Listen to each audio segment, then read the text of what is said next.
Okay. What I understand isn't. I guess I'm not understanding. Recording started. It is Wednesday, November 9th at 8:56. I am in my office. I am Nate Miller, Chief Deputy for the Logan County Sheriff's Office. Present in this room is Lieutenant Michael Block. Deputy Grayson. Deputy Sean Grayson. So he asked if he needed union or legal representation. I just showed him section 15.2 probationary period, which goes through that there is no legal representation offered or required for a probationary officer. He has read that. He had a question about it. Sean, what's your questions on that? I just asked if I needed a union rep. That was all. No. So what that clause says, under your probationary year, there's no representation required, and you're an at-will employee. Okay. So, Sean, may I call you Sean? Yes.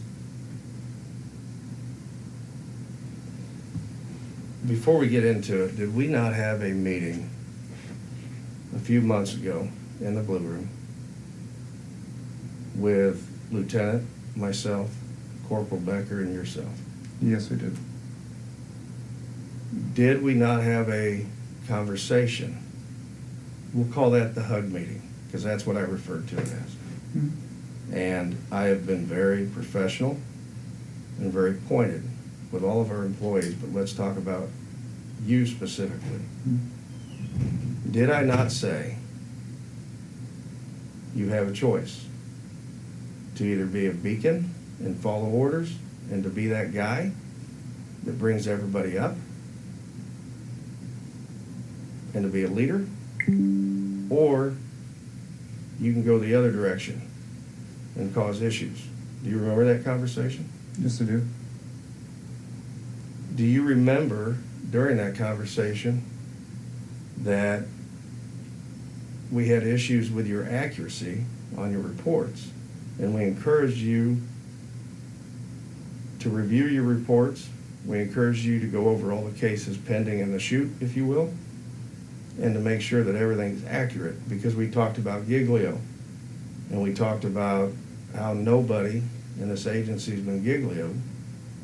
And it's my absolute mission to ensure that we put forth the best reports and the best foot forward as far as accuracy, and we don't ever get questioned on our integrity, because integrity can never be recovered. Yes, I was given a list of reports that needed details fixed on it.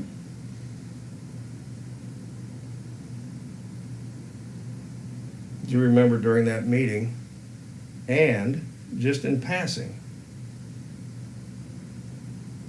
one time it was outside, I believe,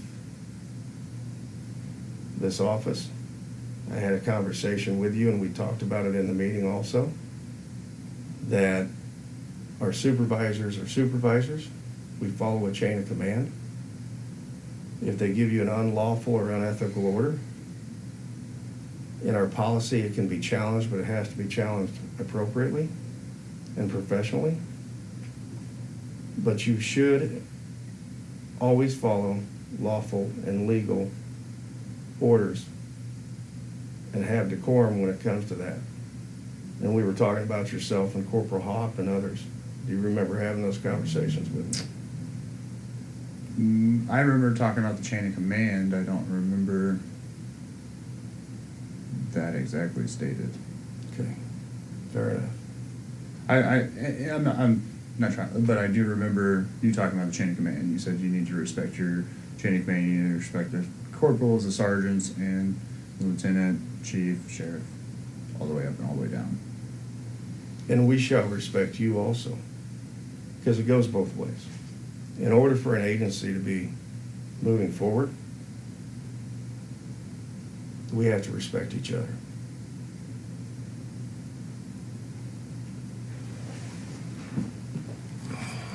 go through some general questions.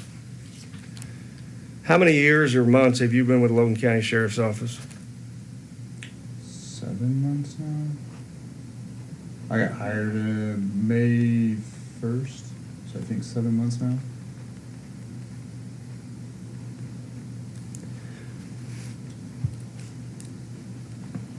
It'd be 7 months now. You're on your 7th, right? Yes. How many years as a police officer how many years have you been a police officer?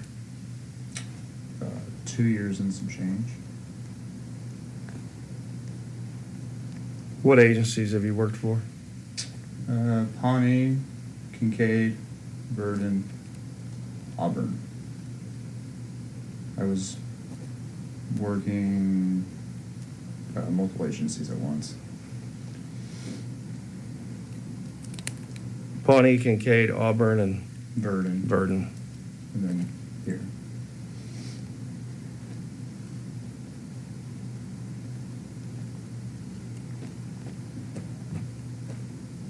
What academy did you go to?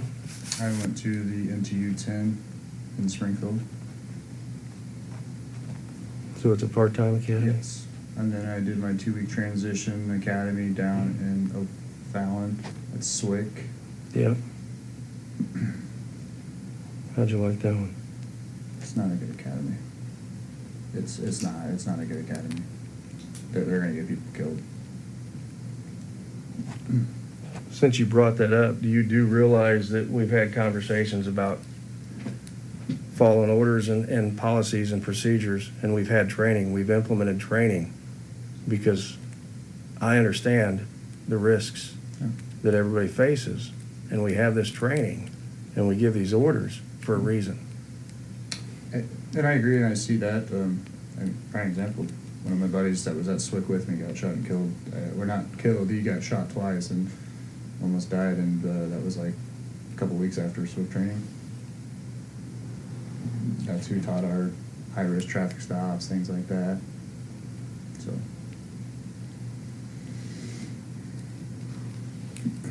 And you definitely remember the conversation about honoring chain of command, orders, policies, and accuracy of report writing, correct? Yes. You've been involved you were a military individual, correct, right? Yes. How long were you in the military? It was 2 years.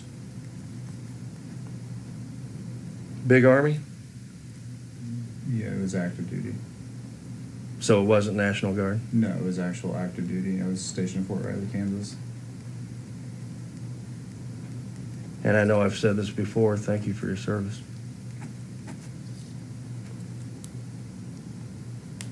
And you definitely understand after our conversation in the Blue Room that day,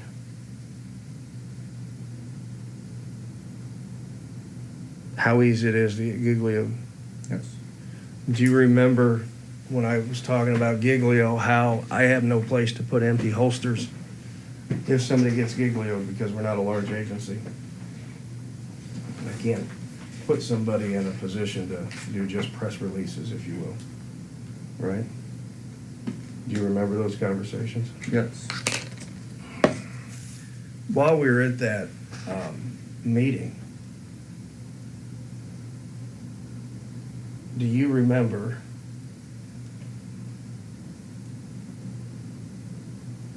that I asked you to calm down because you were angry? You seemed agitated. I honestly wasn't agitated. That's just how I chew gum. I know it's terrible, but that's just how I chew gum. If I had gum in right now, I'd be chomping the same way. And I'm not angry or agitated or anything. Honestly, I didn't know what the meeting was about.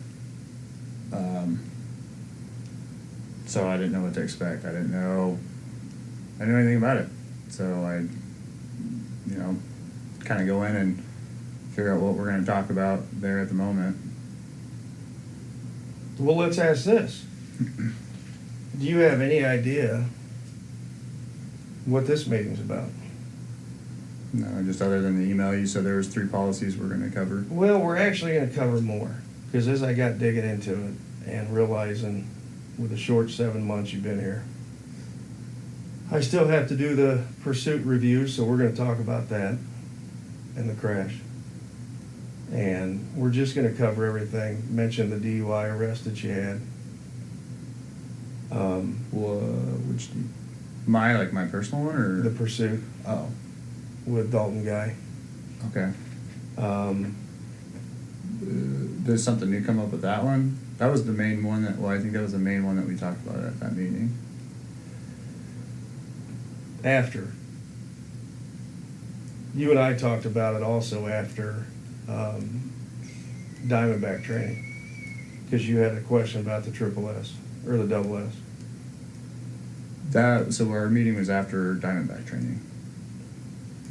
You and I discussed that one at Diamondback. And then we did have a meeting in the Blue Room. I'm confused.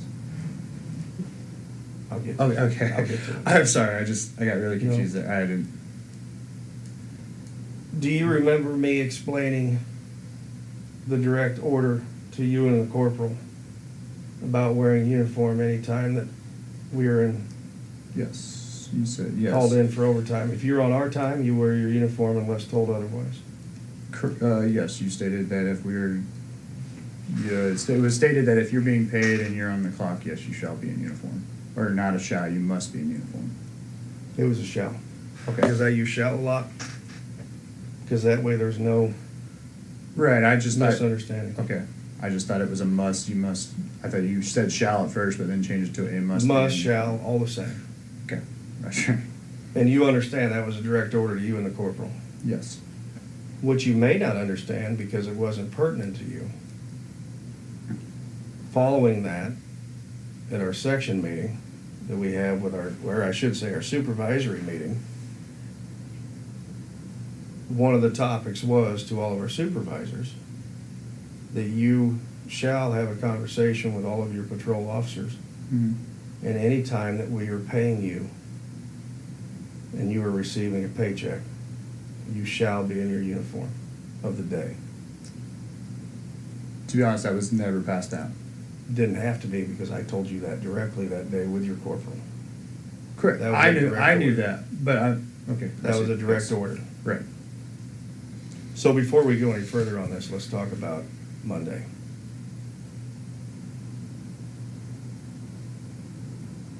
Because this is a good prelude into Monday. As I was walking down the hallway, Mhm. I told Miss Lanka, jokes aside, serious moment. I said it twice so he understands. Mhm. Because I do believe that we need to be professional but also have fun. Right. And I repeatedly, on 2 occasions at least, said, serious moment. Why are you here in general? Why are you here? For starts, I verified, why are you here? Mhm. I have a meeting with a state's attorney. Why are you not in uniform? At the same time, I've been told that you made a comment and your sergeant of the day, which is Bauer because he was there, kind of said, in other words, stay out of it. You didn't receive that. You didn't notice that he was doing that Until- because he was by the he was by the cop. This is what I was directly told right after you walked out of the office. Sergeant Bauer looked at me and Ms. Lonkin and said, if Chief talks to you guys in that manner or at that manner, all you say is yes, Chief. That is exactly what was said. So you know that I gave you a direct order to be in uniform anytime that you're being paid. Correct. However, at this moment, you're on light duty, and we have allowed you to wear stuff that's comfortable because we appreciate you. We appreciate where you're at and what you're going through. So you're on light duty now. And if we can go back to earlier in this conversation, do you remember, because I know you do, because you already acknowledged it, be a positive leader. Yes. You chose to inject yourself into a disciplinary, very simple order that could have very easily been completed with, yes, sir, I'm sorry, I'm not in uniform, by the officer involved, not you. Okay. And he did say, I didn't know. So that's gonna cause a conversation for this evening, which isn't pertinent to you. Because I wanna know if orders weren't followed, or if he just forgot them. Why did you do, which is a standard of conduct, violation? Why did you choose to challenge your chain of command on a lawful order? I didn't see it as a challenge, I just asked if we could get an email right after Ms. Lonka stated that he didn't know. Because a lot of the new guys, Watts, Ms. Lonka, Lasanska, me, we didn't, until my meeting on that day, I didn't know I had to be in uniform for meetings and things. That's why I was asking, because I don't want to see other deputies get in trouble. I don't want to see them have to have the conversations I have to have. So if we can have one email that states, just like Bauer put out, this is, you must and shall have to be in uniform anytime you are on the clock. So, as we sit here, pull up policy 200.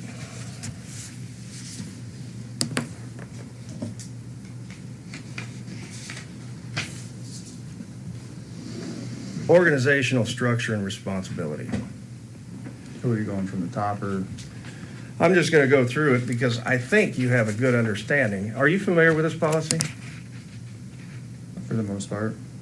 This is the one I read after you sent that email. I read all the policies that you sent me in the email. Okay. Prior to Monday, were you familiar with this policy? For the most part. Okay. Succession of command, it gets into administrative divisions, operation divisions, criminal. Orders. Members shall respond to and make a good faith and reasonable effort to comply with lawful orders of superior officers and other proper authority. I'm sorry. Yeah, 200.3.3. yes. And it goes on through, I mean, this is a common sense policy, right? Yes. That you're not really, this should not take you by surprise when it comes to unity of command, orders, the ability to follow them. And 200.3.3 actually says you shall basically, it does, shall respond to and make good faith.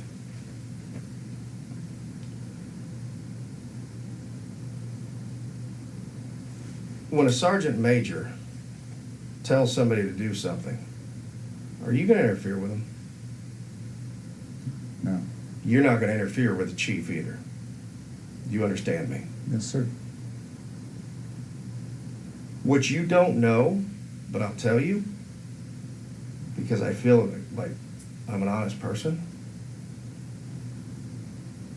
I've been here 10 months, 11. And I give orders to deputies to be followed. I give orders to sergeants to be followed.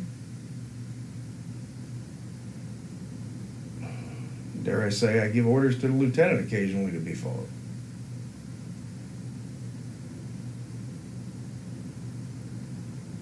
Can we write down every order in real time?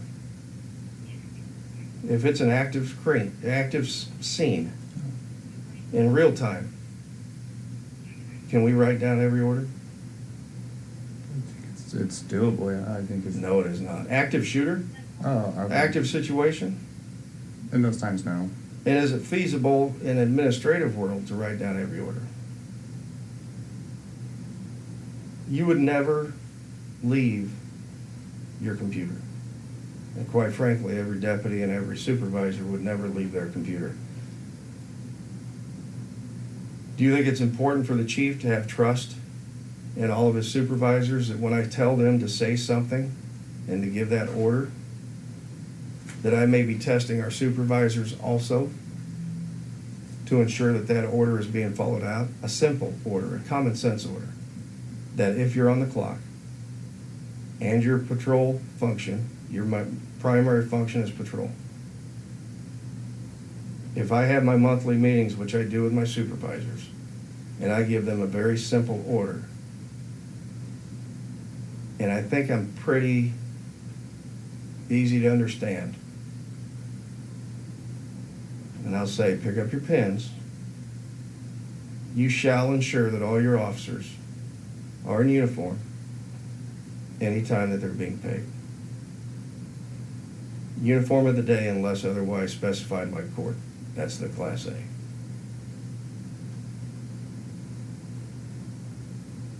So Monday, if that order wasn't followed, I will find out and I will have that conversation.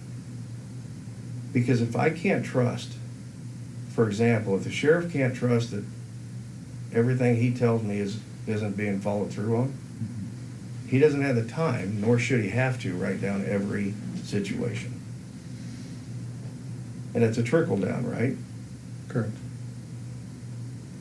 If I can't trust my lieutenant, which I will tell you I trust immensely, his knowledge is unparalleled. And if I can't trust, because it goes down, if we can't trust our sergeants or corporals to relay simple information, then I need to have conversations with them.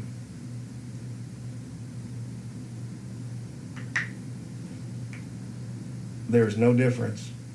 And I do understand now that you have, the way I'm perceiving this, this is just, and I'm going to tell you, I'm a straight up shooter.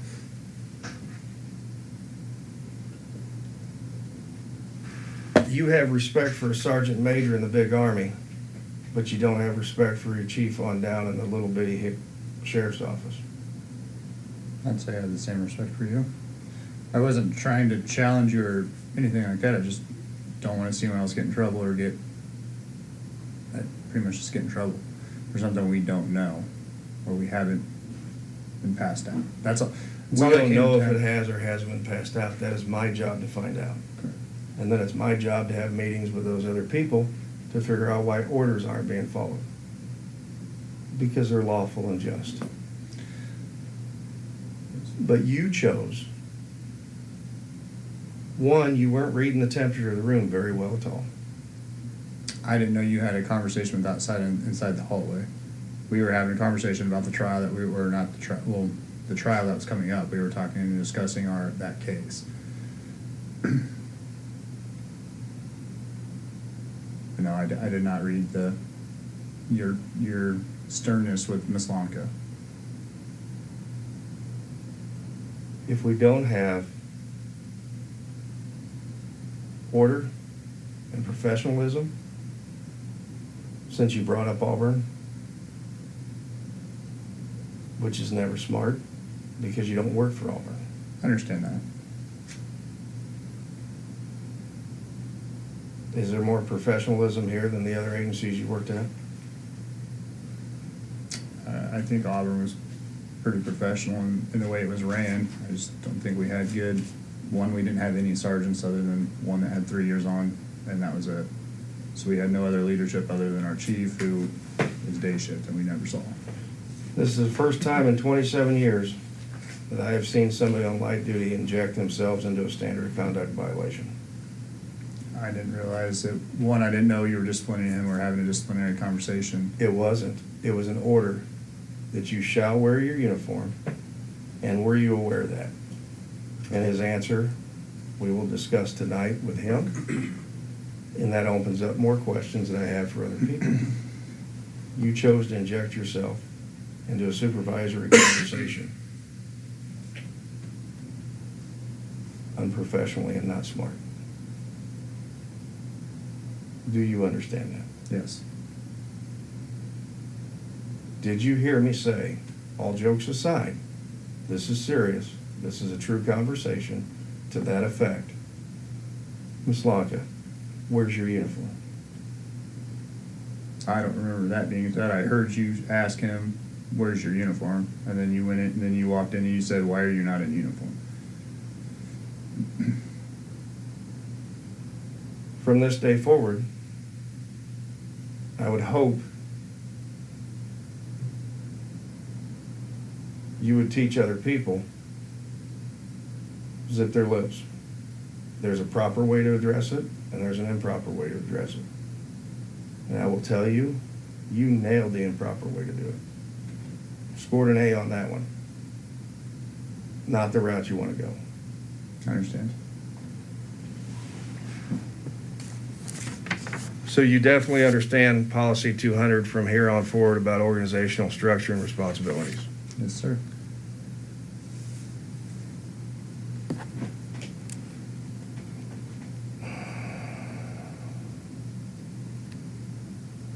And you definitely remember the conversation about being a positive leader, because I do believe you have those talents.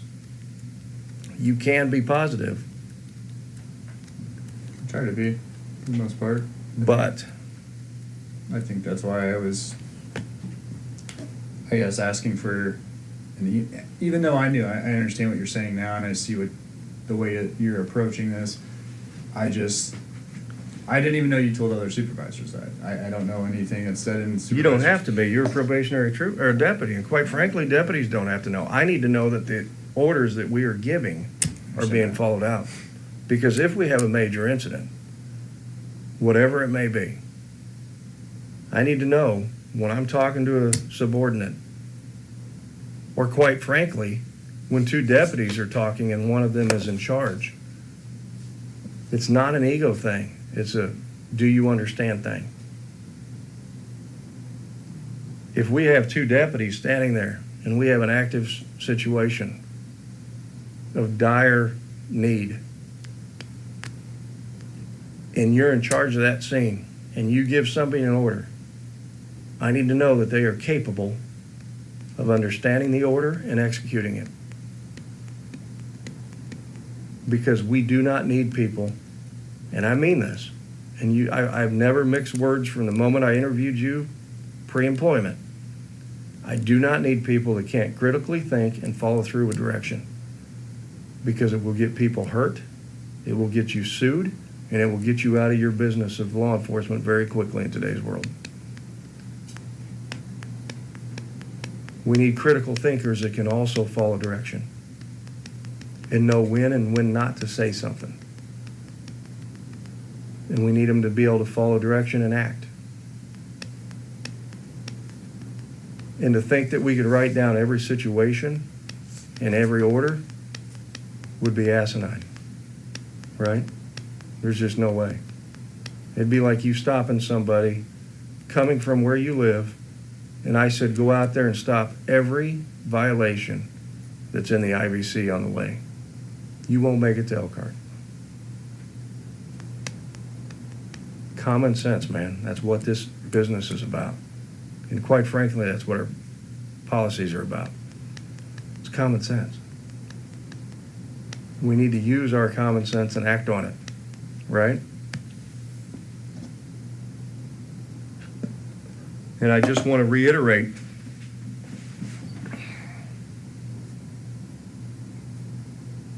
one person runs this agency. The others pick up oars and push that direction.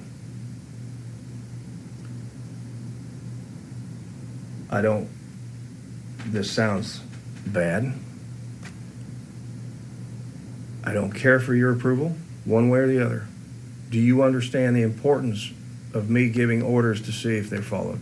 Yes. Because we have to be able to trust. Was that mine? Didn't hear anything. That Must be was, mine. yeah, that. Yeah, oh, that's yours, yeah. Can I interject one thing just real quick? Always. Okay. Always. The chief had asked a question about being able to put orders in writing, right? And your initial thought was in an office setting, right? Yes, absolutely, we can write it down and send it out, right? That's what you were looking for, right? Correct me if I'm wrong here, but you were in motor pool, Yes. right? Automotive, right? Whatever. Right. You needed stuff, you needed money, you needed equipment, you needed a thing to be moved to a place or whatever. You filled out paperwork, right? Yes. Up the chain, right? To make sure that you got what you needed in order the thing got done, right? In that setting, I wasn't there to witness this, but in that setting, would that not have been, as opposed to interjecting in the time, the right way to go? Hey, Sarge, can we get that in writing so that everybody's understood? Same process, right? Right. You have the time to make Right. the requisition, right? Correct. That would have been the great way to do it, I see as that. opposed to interjecting. I right? see that now, yes. Okay. And that's a good point. And do you understand the importance of me sending out simple verbal orders and seeing if they're followed? Yes, I do. I see what you're saying, and and I see where you're coming from on this now, and that's not how I intended it. I didn't. So what this is going to be is a lesson to help you learn how to be a manager yourself and a leader. Anybody can be given a title. It doesn't mean it's respected. Anybody can be given a title, and it doesn't mean they're worthy of it. Anybody can be given a title, and quite frankly, it doesn't mean they earned it. I have to prove to each and everybody here that I deserve to be in this seat. And I have to prove daily to the sheriff that I understand what his direction is, what his orders are, and that I will follow through with it. It is a very good agency when from the very bottom to the top or the top to the bottom, we know that we can have conversations that will be followed through and we don't have to circle back. What you may not understand yet is, even though this is only an agency with 50 employees, because it goes beyond patrol, it is very refreshing to know when we give an order, verbal or other, that it's followed through and we can forget it. If I ask the lieutenant to do something, I know that he is going to act on it. If the sheriff gives me something, he knows he can move on and forget about it.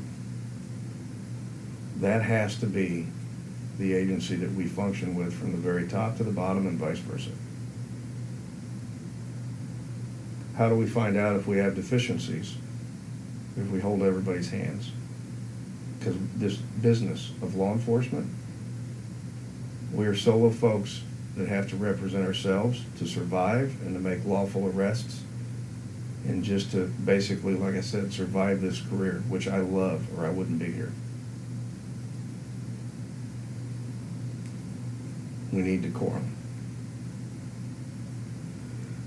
Do you understand where we're coming from on this? Yes, I do.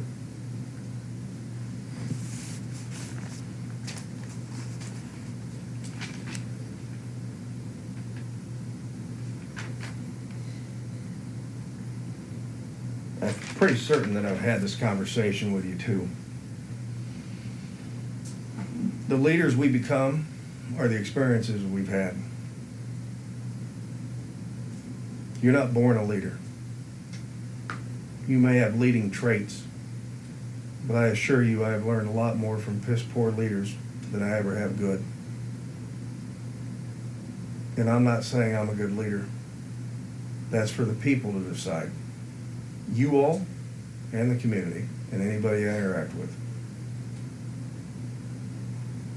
Through the course of this day and the course of your career, I truly believe that you will be a leader one way or another. Doesn't mean you're going to be a supervisor, because supervision is different than leadership. There is no doubt in my mind that you have seen supervisors that were not leaders. Take these experiences and grow from them. And if you think I'm a piss poor leader, when you get the chance to be one as a supervisor, learn from your experiences and move forward with it and be the supervisor and the leader that you can be. Does that make sense? Yes, it does. And pick up a few tricks of the trade on the way. How do you know if somebody's following orders? There's a bunch of different ways, and I think Monday showed it. Right? Yes. Do you have any questions or comments about that? No, but is there a way to turn the air off? Yeah. I'm like freezing now. I want to put my, if you guys get hot, you can turn it back on. I'm naturally a hot body. Well, chemo makes my hands feel like needles in it, so. I don't know how quick it It's changes, okay. but I just, yeah. I'm trying to This warm my office body up. is terrible. Because it will be, It's Miami. it's 110 outside, and it's hot in 130 here. It's 30 outside. I'll wait till this weekend when it drops temperature. It'll be really cold in here. Are you responsible for knowing and following policy? Yes.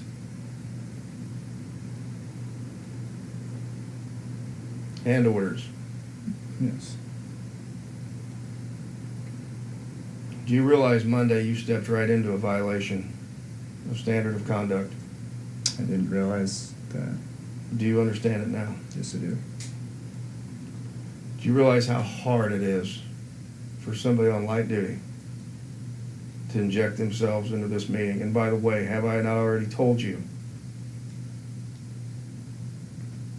I think the world of you, but you don't want to be sitting here. So how about you don't? We've had that conversation a couple times. A couple times. And yet here we sit, and I hate white. Looks pretty nice. And here we sit. Yeah.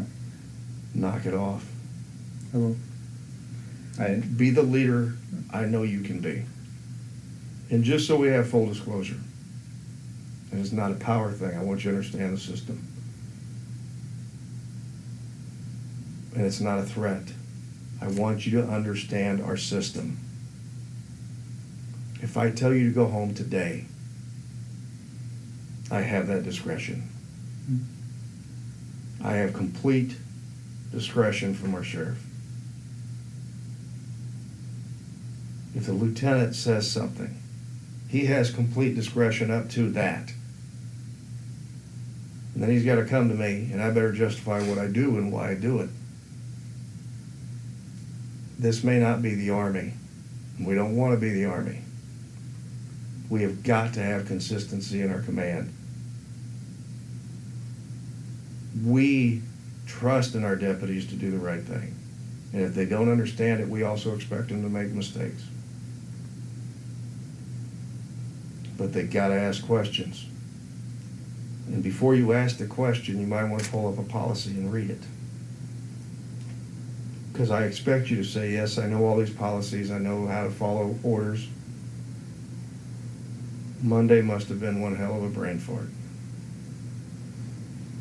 I just don't think I read I don't think I read your sternness with Ms. Anka, and I should have just waited until you left to ask the question for an email to be sent out. Just like, or did what LT said. And quite frankly, I want you to understand there doesn't have to be an email on this. It was if we can't follow an order from the chief that says, and I will tell you this, Sergeant came in and he says, hey, and he was taken back by the whole interaction of you wanting to interject. He says, I'm going to send a message out. I said, you be you. This is a very simple order that was given departmental-wide, minus the detectives, because they go by different rules. If we can't, and this is frightening for a chief, and I guarantee it's frightening for a sheriff, if we can't follow a simple order, and quite frankly, common sense in my world, wear the uniform of the day unless it's court, or you're told otherwise. If that has to be in writing, I'm telling you right now, we are in trouble. Do you understand that? Yes, I do. I don't think I have to put a policy out that says use our gas card. I don't think I have to put a policy out that has such simple, or an email, simple steps to follow. Don't prop open the doors and allow the public to come in. That's common sense. It's frightening if we have to put emails out for common sense, simple orders. Right?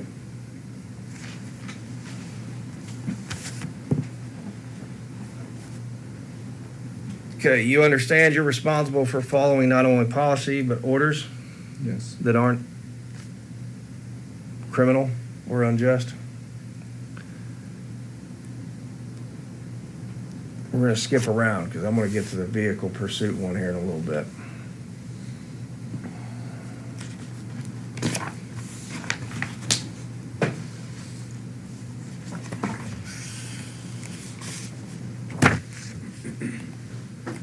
While we're there, pull up policy 1024.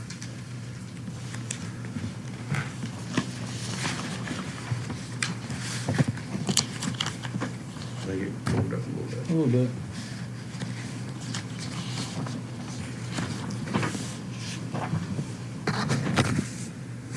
Ten 24D.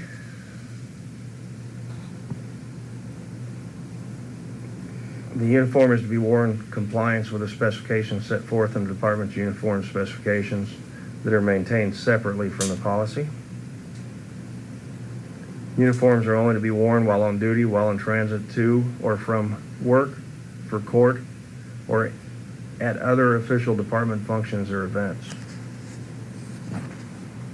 So when I give a lawful order to everyone that the uniform shall be worn anytime you're getting paid, I would say that's fair, easy understanding that G kicks in. Because I gave the order, it's lawful. Have we beat that one to death? Yes. And not everything has to be in policy, you understand that? Yes. It has to be a lawful order. And you were given that order, and so were others. And you decided to step into a ring of fire. Congratulations. Let's not do that again. Since you like to bring up policy all the time, which might be a flaw, I'll let you decide. Pull up policy 1028.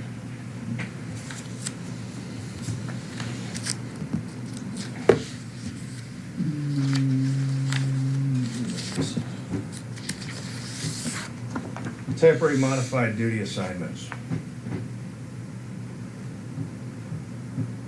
If you go to the second page,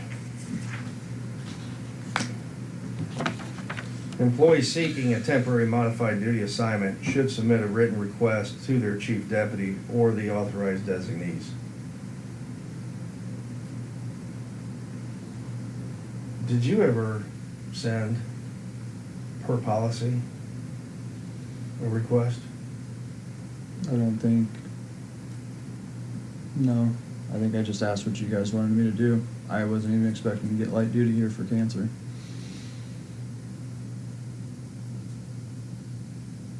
So your administration went above and beyond, and we have every right to go above and beyond as long as we can justify it. Sean, I understand you don't know me real well, but you're going to learn. I'm not one that likes to have these meetings, but I'm not afraid of them. I understand you don't know where I've been or the lieutenant. I understand you don't know our experiences.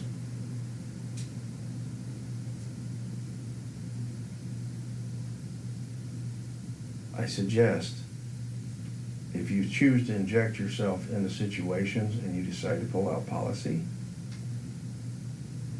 as your go-to, which was a terrible decision because it was wrong. I have made a very long career of trying not to eat crow. Do me a favor, because it's actually going to be doing yourself a favor. I'm not saying you like us, you don't have to. But if you take anything away from this meeting, understand that the two people in white shirts do not like to eat crow. But when we do, we will admit to it and fall on that sword immediately. I don't know who taught you or where you picked it up. Maybe it was sitting there in the garage at the round, shooting shit about that. Oh, here comes Sergeant again. Let's see what that does. I don't know where you picked it up. I'm going to ask you to think about this. Before you decide to insert foot into mouth, stop. I've been here 10 months, going at 11-ish. But I've got 27 years of policy. And I've never once came to you guys and said, by policy, I just give you simple orders that fall within policy. So, how long have you been on light duty? I think just a month now. So 2 paychecks on light duty. I think so. And on Monday, you wanted to talk about policy. And just to be perfectly clear, chief deputy can go above policy, I can't go below it. When you called me, I immediately talked about, with the lieutenant, I got off the phone, we were both off duty, you and I. When you called me about your situation, Okay. I immediately called the lieutenant and the sheriff, and I mentioned, let's do it light duty. Can we? Let's do it, and let's get an MOU because I know you don't have a lot of time. So when you bring up policy, and through the course of today and the rest of your career here, assuming it goes beyond today, Maybe. We'll see how this meeting goes. how about you learn to trust that we understand policy, and if we're wrong, we'll eat it. So you've received 2 paychecks, I think so. and you did not follow policy.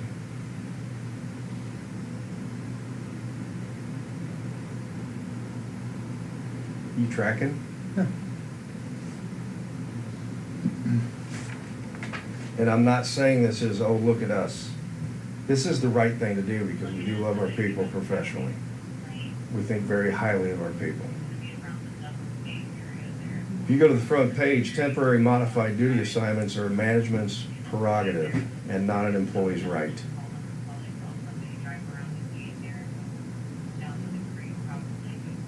That's in policy.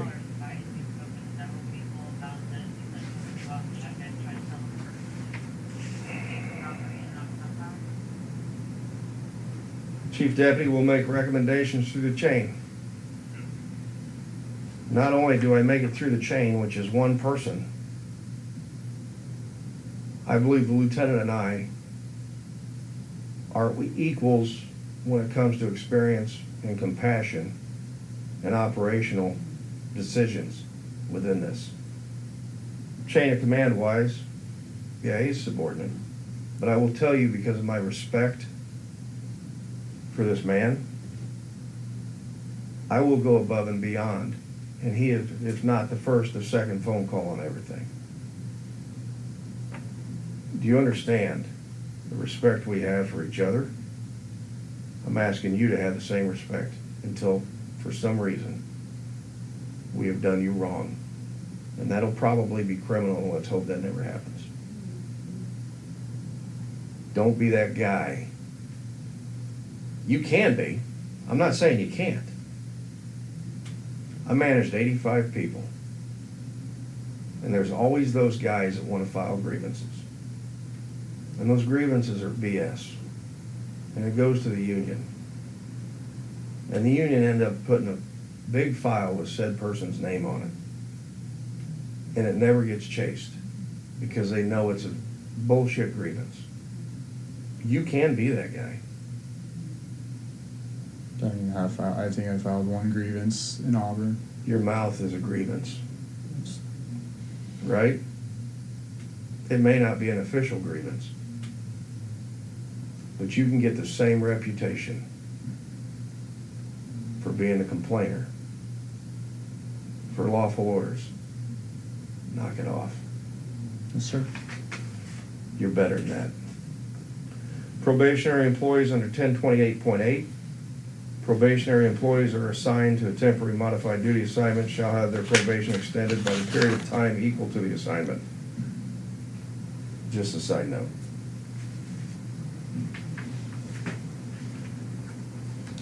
Are you guys interested in my probation? It doesn't matter to me, I'm just asking, is that what you guys are We'll gonna have do? that discussion, Okay, but it's in policy, right? yeah. Well, that's why I was asking, is that what you guys are gonna do? We'll have that I mean, it discussion. makes, It's really hard to be in this seat when you're in probation or light duty, but congratulations. You made it. I'll be able to help other deputies not be here.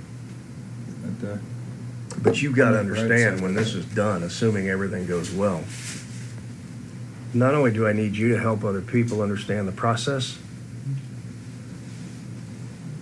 knock it off. I understand. payroll records. Pull up 1019. And this is the easy stuff. We'll get into this other stuff here shortly.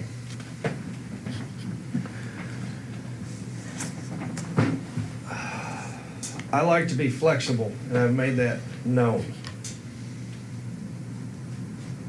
Let me ask you this, because we started an MOU about people donating time.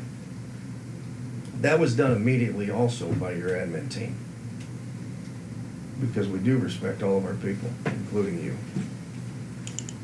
I'll be right back. Payroll has to be accurate. So when I asked you, when you called me, which theoretically, by the chain, you need to go to the lieutenant, but whatever. When you send me a text and you say, I'm feeling sick, I'm at home. Those are days you gotta take time. Did you misunderstand me on that? I don't know what you mean. What do you? When you actually stay home Right. because you're not feeling good, Mm-hmm. you have to take time for those days. You have to burn time. No, I knew that. Okay, Yeah. I only texted you because LT was off. You know that's what I mean? fine. That's, I wasn't trying to jump command. I just was letting. Sean, I want you to understand, I'm good with what's going on Right.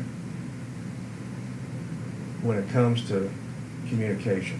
I have allowed this door to be open, and that's the way I leave. Knock your shit off. And learn to trust, and I've had this conversation with you too. Trust your command, trust your people. You definitely need to trust what the lieutenant up is saying, and quite frankly, your sergeants. I understand you've probably had some issues with a corporal. We'll deal with it. It might be a personality thing. You might have more experience in something else than the other person. Sean, I'm giving you an olive branch to knock your shit off.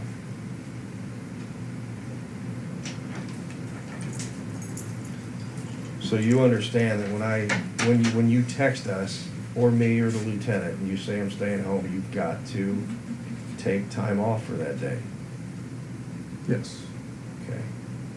Do we have any days? This has to be right, because you want to know what's going to get me in trouble? Because I will fall on the sword for him. If he submits time off, or we pay,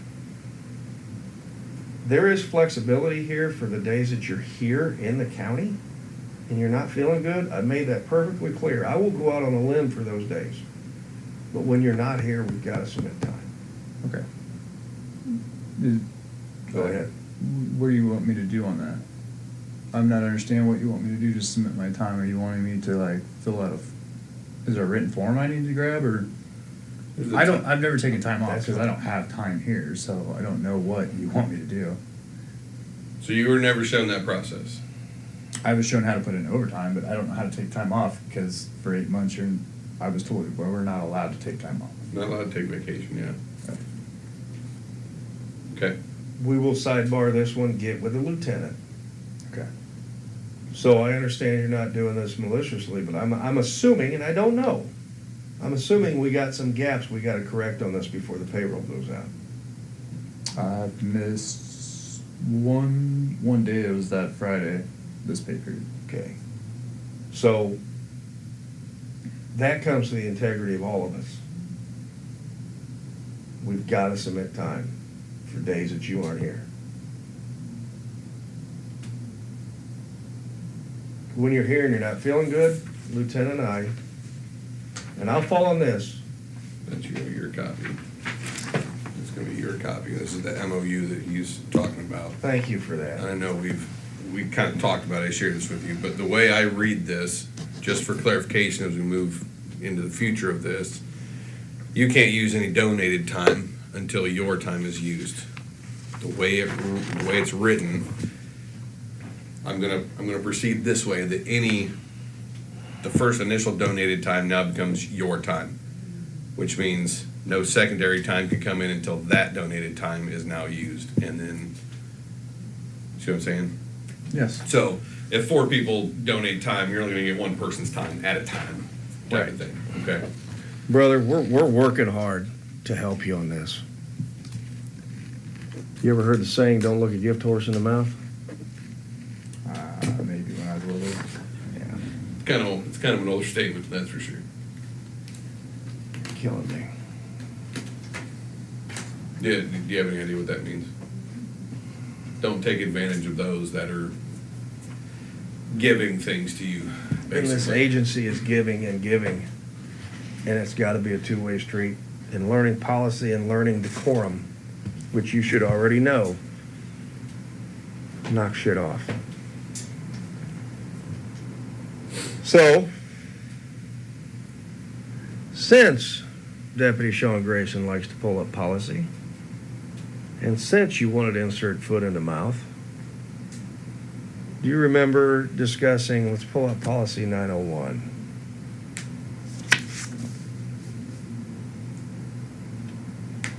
Custodial searches.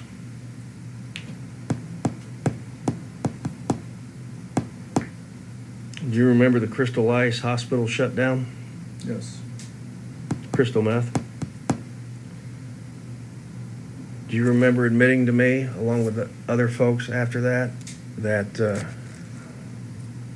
they're not patting down females? 901.3, field and transportation searches.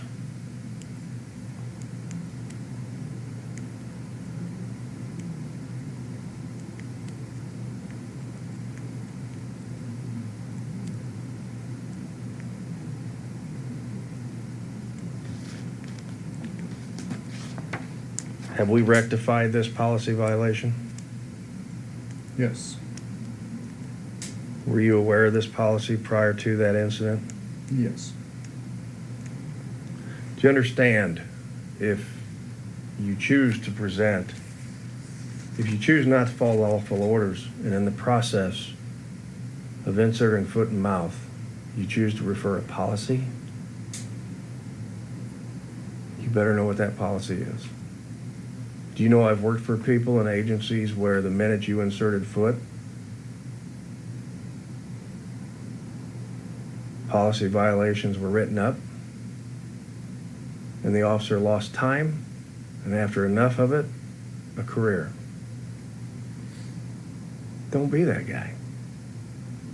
I don't know how much more kind an asshole like me can be until you start catching on and changing.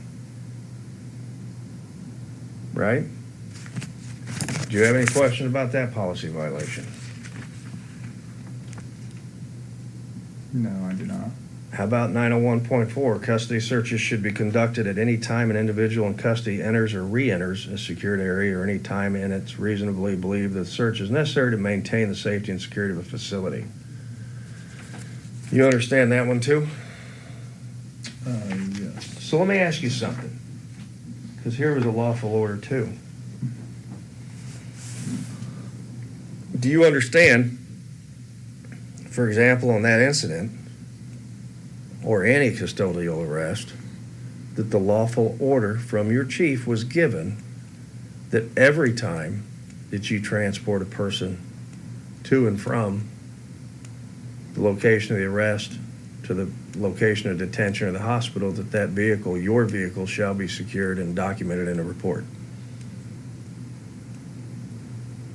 I don't understand what you mean. Have you been told? And if not, I am telling you. First, I'll give you the order. The order is, every time you transport an individual for an in-custody arrest, it shall be documented in your field report, your case report, that your squad was checked prior to and following the transportation and arrest of said person. Were you yes. told that? Yes. Who were you told that by? You had made that clear, I believe, when we were at the meeting for the jail. When we were at the meeting for the jail, you made it very clear that we are to search before and after arrest from now on. And females, because then we went over how to search a female properly. And then, do you understand that that is a lawful order from your chief, henceforth your agency, that that will be documented and done? Yes. So if you violate that, there should be a reason why you didn't, right? Yes. And you understood that to be a lawful order. Yes. And then when you go back on the street, you're gonna start doing that. Yes. Okay, just double checking. I search my squad car always because I've had people dump meth pipes in there. Like why I've been here in Auburn, that was very popular. So I just have never put it in the report that before and after I have searched my vehicle. You've done the physical part, just not ever documented Yeah. what you're saying. Gotcha. But you understand, No, I understand. that's a what you're- lawful yes. order, just like Yes. wearing your uniform. Yes. So if somebody fails to do that, not that anybody would be foolish enough to do this, but if anybody ever gets called on the table for not doing that directive, would it not be foolish for that other officer that overhears the conversation to inject themselves into a lawful order that was given by the agency? Yes. Who would do that? But are you gonna do it from here forward? No. And if you ever have confusion, have I and your sergeants and everybody else, at least have I not made it perfectly clear that you can respectfully question an order if you don't understand it, or you think it's unlawful, or it just doesn't make sense? Yes. I've always said that.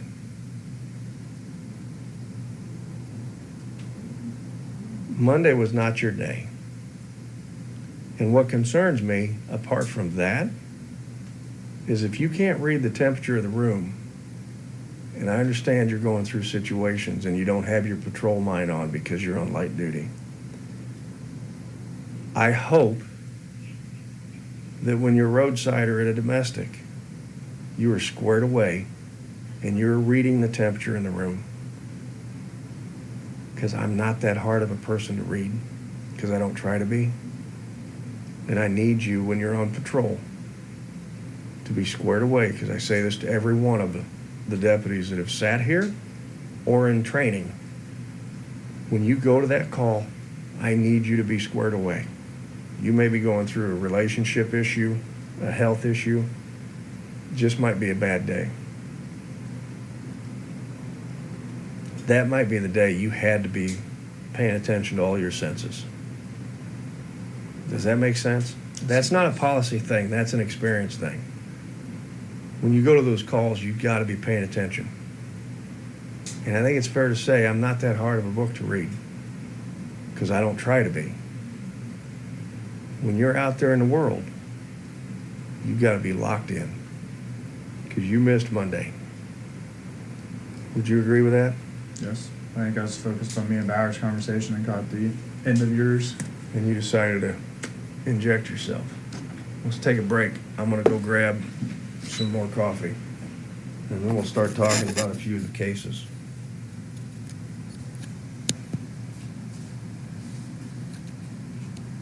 You okay? Yeah, just cool. All right, interview starting again on Wednesday, November 9th at 10:11 a.m. We are in the Chief Deputy Nate Miller's office. Present now is myself, Chief Deputy Nate Miller, and Sean Grayson. Deputy with the Logan County Sheriff's Office. All right.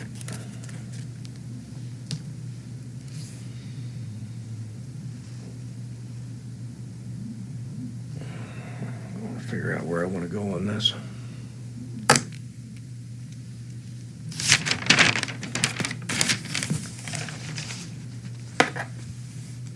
Let's talk about the pursuit. This will be our pursuit review.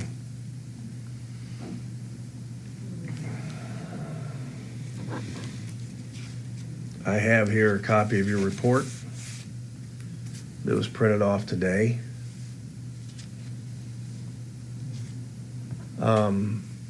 In passing,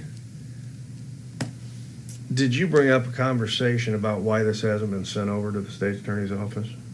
Or if there's any charges? I asked the state's attorney if he had seen the report yesterday, and Bowers stated to talk to the detectives about it. We're gonna talk to me about it. Because I put a hold on this report until you and I had the opportunity to have a conversation. And you'll see why here in a moment.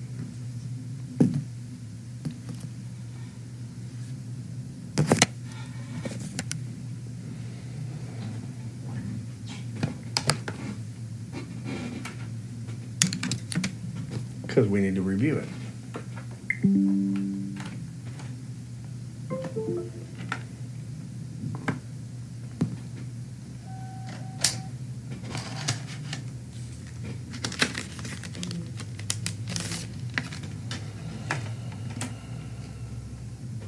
As I break this.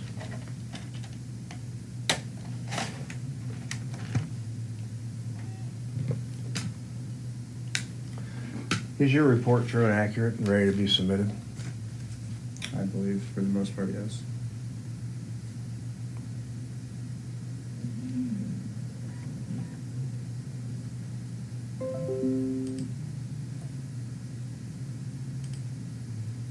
I don't think I've looked at it since our meeting with me, ULT, and Corporal Becker. But this is the report that you're prepared to send to the state's attorney? Yes. This is the report I believe I had Becker go over with me after I did all my follow-ups. Are those on, is that on there? Okay. I got the video pulled up of the stop and what led up to it.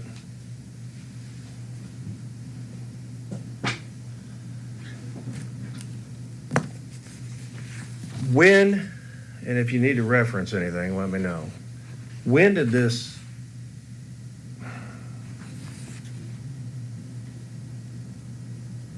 stop became a pursuit? Yeah, it wasn't a traffic stop. Okay, what was it? I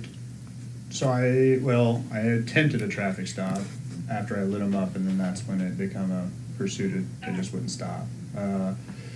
I was driving down North Madison, observed a suspicious female in the truck, playing on her phone. As she observed me, we made eye contact. She slid down in the seat. I went down the block, parked my vehicle, waited for the truck to come out.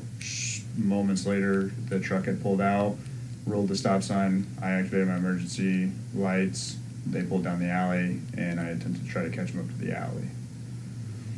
When did the pursuit, when do you perceive this as an actual pursuit?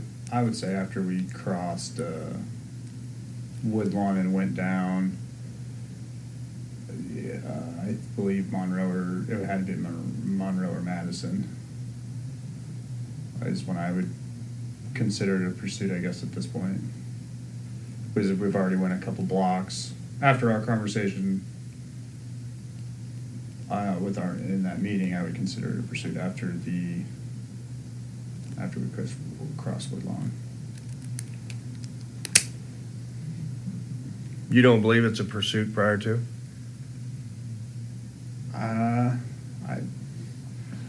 I personally wouldn't consider it a pursuit prior to. I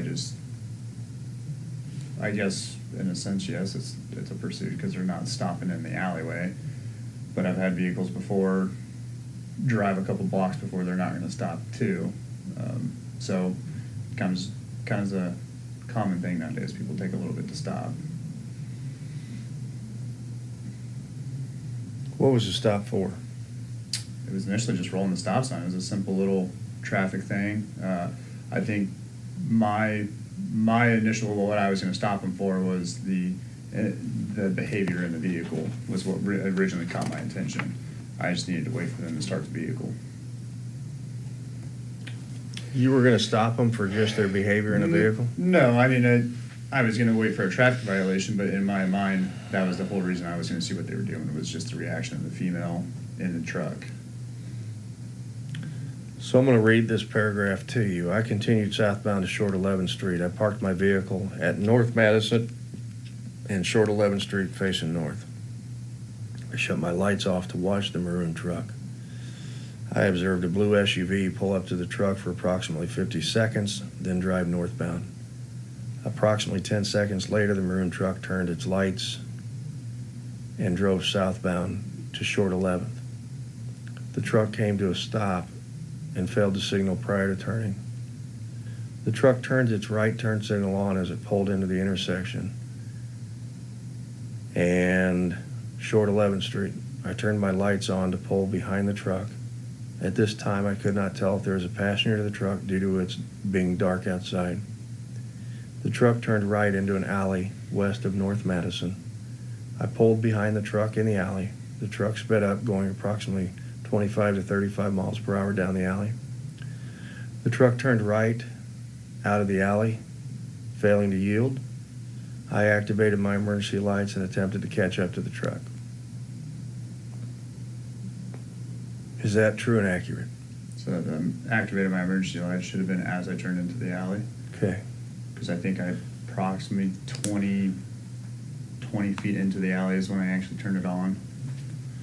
So at this juncture, though, other than the activation of lights, you believe that's to be true and accurate? Yes. Okay. Yes. I guess where I'm sitting, you could kind of debate where I'm at, but the nearest intersection is going to be North Madison Street. Because the closest thing I'm to is that alley, I believe. Pull that chair around.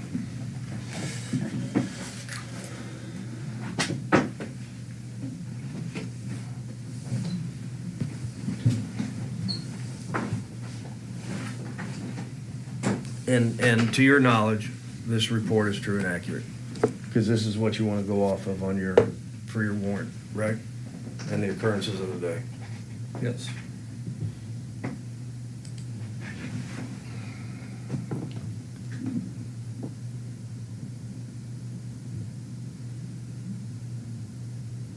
Parks to your left?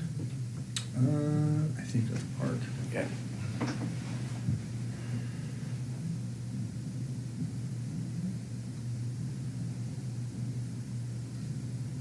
And I might add, I don't see the vehicle. It had already went down the alley. Right. So it had already turned as I turned my headlights on.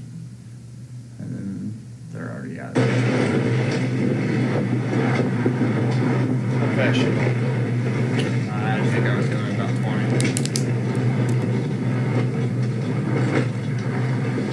100, she just took off on me.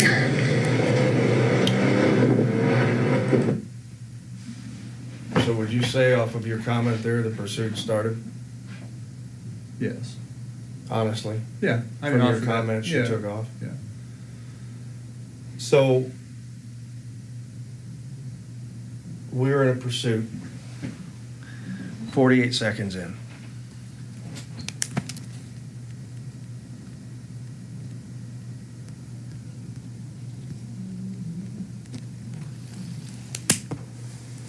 And you've stated this report's true and accurate, and the pursuit is 48 seconds in, right? Yes. That's when you verbalized it. So in all fairness, we can probably back that up. But we're gonna go off of verbalization. Okay. And you were on North Madison facing north-south of Short 11th. I was facing North Madison Street on Short 11th. So you're on North Madison. Facing North Madison's parked at that 11th, that little 11th Short Street. Okay. But I think that, so North Madison goes like this, and then you get that, and then it goes, so I was on North Madison. Well, yeah. On North Madison, facing North Madison. But south of 11th. Yes, yes, I was sitting right at that intersection.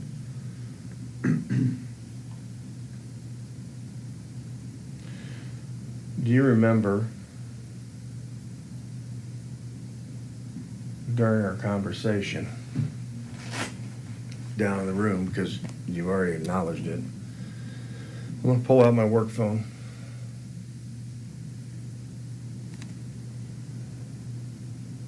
That I asked you to go back and review your reports Yes. for accuracy.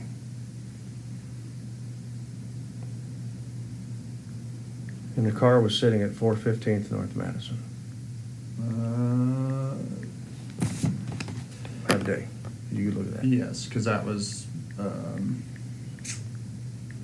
can't think of his name right now.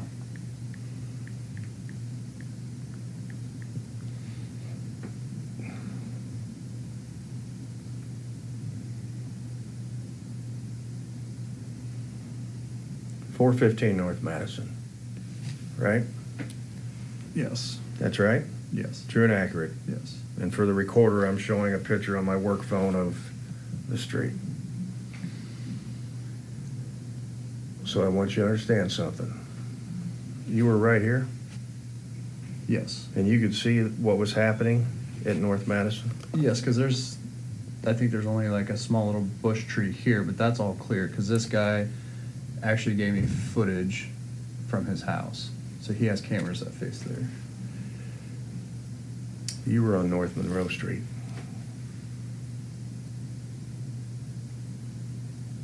You were not on North Madison. Okay. I could have swore I was on North Madison Street. Because it seemed, when I was sitting in my squad car, that was pretty close to the stop sign that they rolled. Mm-hmm.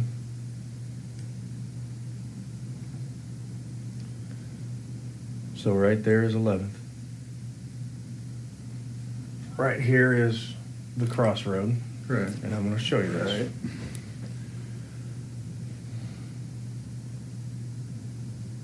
There's the house you're watching. No, that's 416. That's it. Well, it doesn't look like that now, but yeah. Scooter. Let me take you down here. I want to show you something.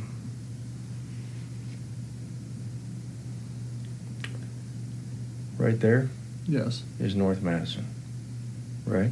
Right.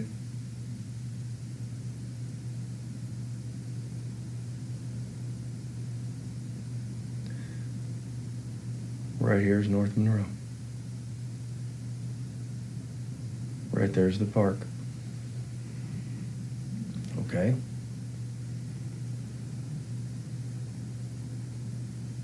Right here's the garage. So there's your sign.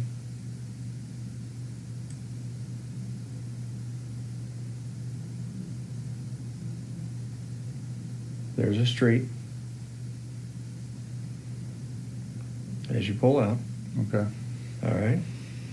There's your street, right there. Park Right. is to your left. We're gonna go down here. There's another street, okay? So we're at the second street to your left, which is right there. That's North Madison. Now we're gonna go past the jog of North Madison. There's the jog of North Madison. There's your garage and the other street. That's the alley, correct? Yeah. Okay. So there's your other street. There's your alley. Okay. So you were on North Madison, or North Monroe. Now, I could have swore I was on North Madison. when you sit and you talk about North Monroe, Right. can you see 415 Madison Street? Not from back here. No, you can't. And that's the view from North Monroe. And just so we're perfectly clear, you understand you were on North Monroe south of 11th. No, I do, yes. At that night, I thought I was on North Madison. Sean, when I give you a direct order to check your reports, and I explain to you how easy it is to become an empty holster, if I allowed this report to go over, and you pushed wanting to get a warrant, and you get the warrant, and we had this discussion before, did we not? Yes. Just me asking you those questions, you got a report writing violation for policy. You got an accuracy violation for policy. You got a standard of conduct violation for policy, and we're 48 seconds into this. And if I was an attorney and I allowed this report to go over, an attorney is going to ask you exactly what I just asked you. Do you trust in the fact that you just giglioed yourself? From what you have said, yes. And we're not even done.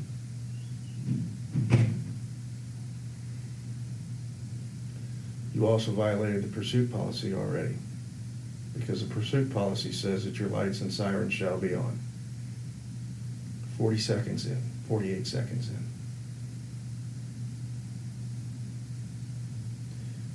7 months on, how are you still employed by us? I don't know. Sean, do you understand what I am saying? Yes, I do, sir. And I've had this conversation with you before.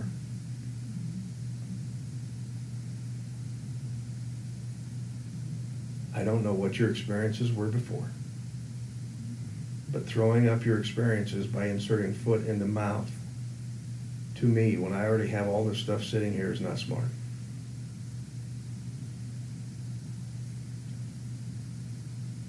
I need to ensure that when you go back on the road, we have never had a deputy Giglio'd.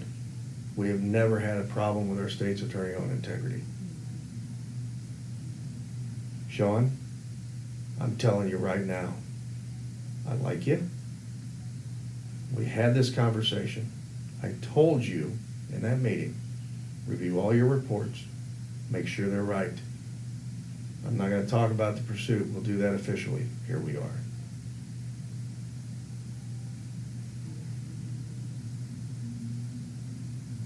I need a response from you on what's going on. This one, I honestly thought I was on North Madison. From having to take a couple days off, come back. I understand. Like this shows it more in depth as far as like the 2 streets I passed, and I should have picked that up when I was watching my camera that I was a street over than what I said. But in all honesty, from my memory from that night, that is what I recalled. Sean, I'm going to tell you when we had this conversation before, your memory is failing you. I'm gonna go down a path here, and I can pull up case laws and we can review it some other time. But a lot of officers have been charged and end up in jail because that's what they perceived. Official misconduct will land you in jail. I also know that you've had a lot of cases presented in other jurisdictions that were never prosecuted, correct? Yes, all my cases in Auburn were dropped after I left. But even prior to that, there was some agitation because cases were not prosecuted. Yes, there was 2. Sean, I'm gonna have a hard, straight-up conversation with you right now. I have a strong feeling I know why they were dropped. A good state's attorney protects laws, protects bad case law. And I don't want you to take offense to this.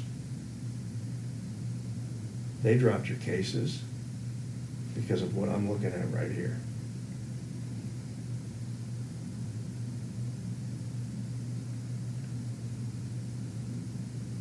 We dropped cases with very good crim pad officers to keep them from being prosecuted and, quite frankly, to keep our program from having issues. We would boot them from the program, and then we would boot them from the agency. Because if we can't trust what you say and what you see, we can't have you in our uniform.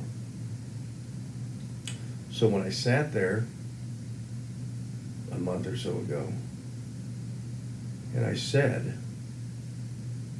we need to have accuracy, and you said, well, I never, as I recall, tell me if I'm wrong, I never knew that we could review tapes. And I said, absolutely, you have to. And I even made the comment that your memory is failing you. Others will say you have no integrity and you're lying to get to that traffic stop. And I have told you that I have zero tolerance for stretching the law. Because when you have officers that stretch the law, they will get caught, they will get prosecuted, and they will handcuff the rest of law enforcement in this state and this nation behind their back. I also know for a fact that you and I have had a conversation, and I said sometimes you just gotta let them go. Is that true? Yes. I'm calling you on your integrity. How does that make you feel? I'm learning from it. Are you angry with me for it? I don't. Do you understand it? Yes. I don't get angry with this because, one, I have no experience. Before I came here, I had no experience. Two, I wasn't allowed to do this right here. I was not allowed to review my videos. This is termination. Now I have to go over here, if I choose to, because it's full disclosure. He and I don't keep secrets. We can't. This is an agency that represents the constitutions and policies.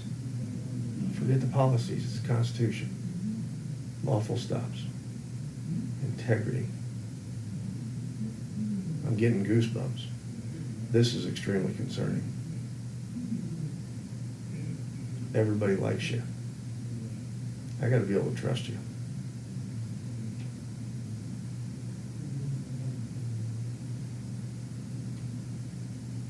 Was this a purposefully done lie? No.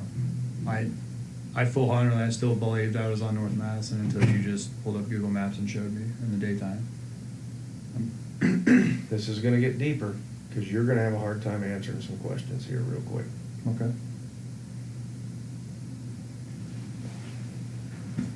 And do you understand? Because I've been in these conversations with people. But I wasn't the lead. This isn't how most of these conversations go in other places.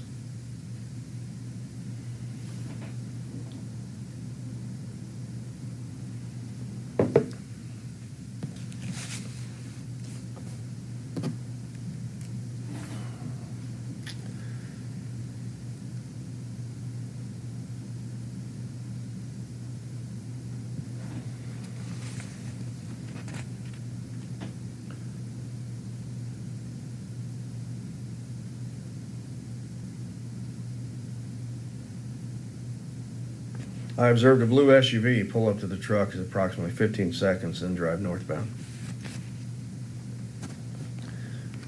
Are you telling me? So the SUV was at the truck as, right after I passed the truck is when that blue SUV pulled up to it. Here's the house. Correct. Here's you. All these houses in between. Correct. So as I was coming to the stop sign on North Madison is when that blue SUV pulled up, because on the footage I got, you see me pass, and then shortly after where the footage that the neighbor showed me diagonal from him. But let me go off of this report. I understand. I continue southbound on Short 11th. I parked my vehicle at North Madison Street and Short 11th, which was North Monroe. Facing northbound, I shut my lights off to watch the maroon truck. I observed a blue SUV pull up to the truck for approximately 15 seconds. Your report, from what you just said, is 100% inaccurate and cannot happen. You cannot witness what is in this report. Do you agree with that statement? Yes, I do. That is another violation of a lie, misrepresentation of your actions.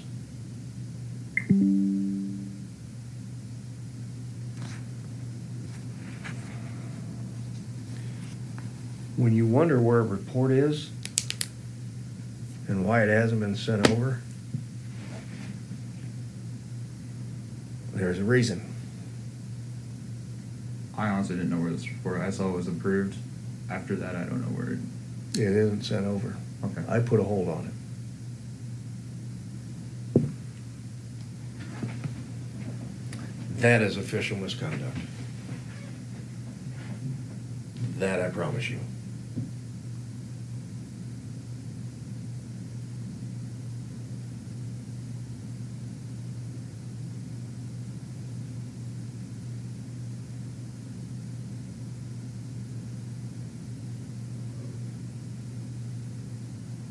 If it was sent over.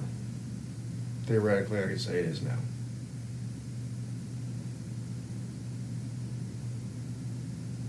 The sheriff and I will not tolerate lying and deception. Nor should we, or the county or the state or law enforcement partners. And you understand this. Yes, I do.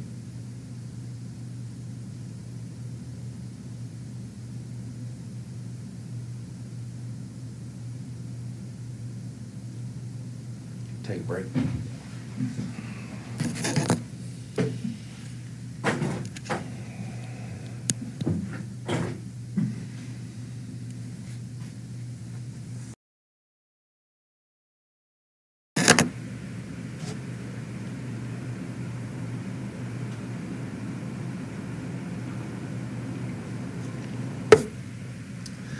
By pursuit policy, I'm gonna get you a copy. Hang on, let me do this. It is 11:24 a.m. and present once again, Deputy Sean Grayson. and Nate Miller, Chief Deputy, and we're in the Chief Deputy's office. And the date is 11/9 of 2022. 9 of 2022.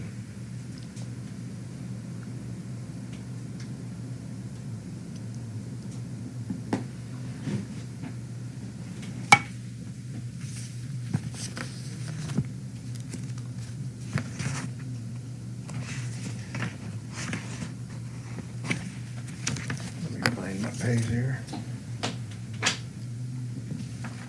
Vehicle pursuits.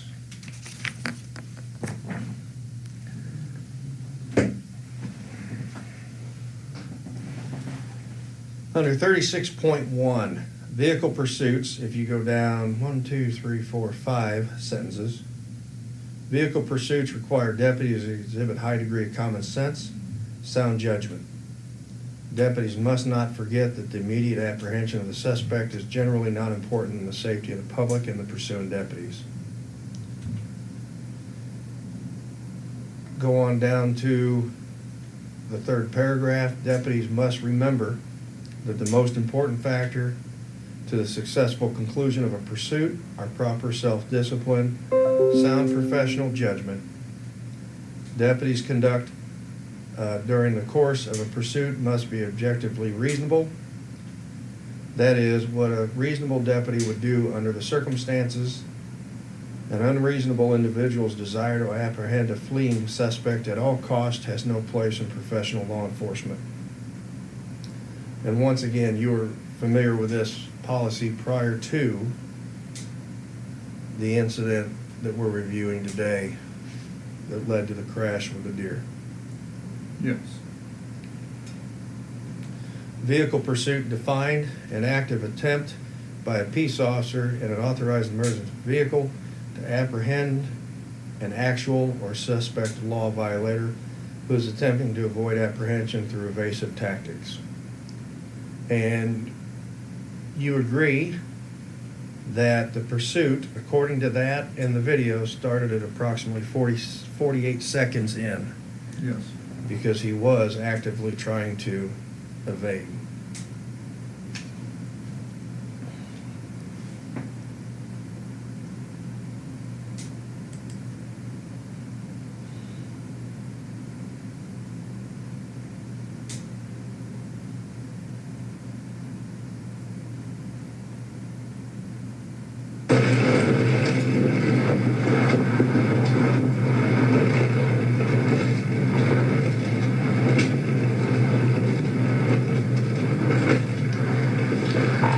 She just took off on me.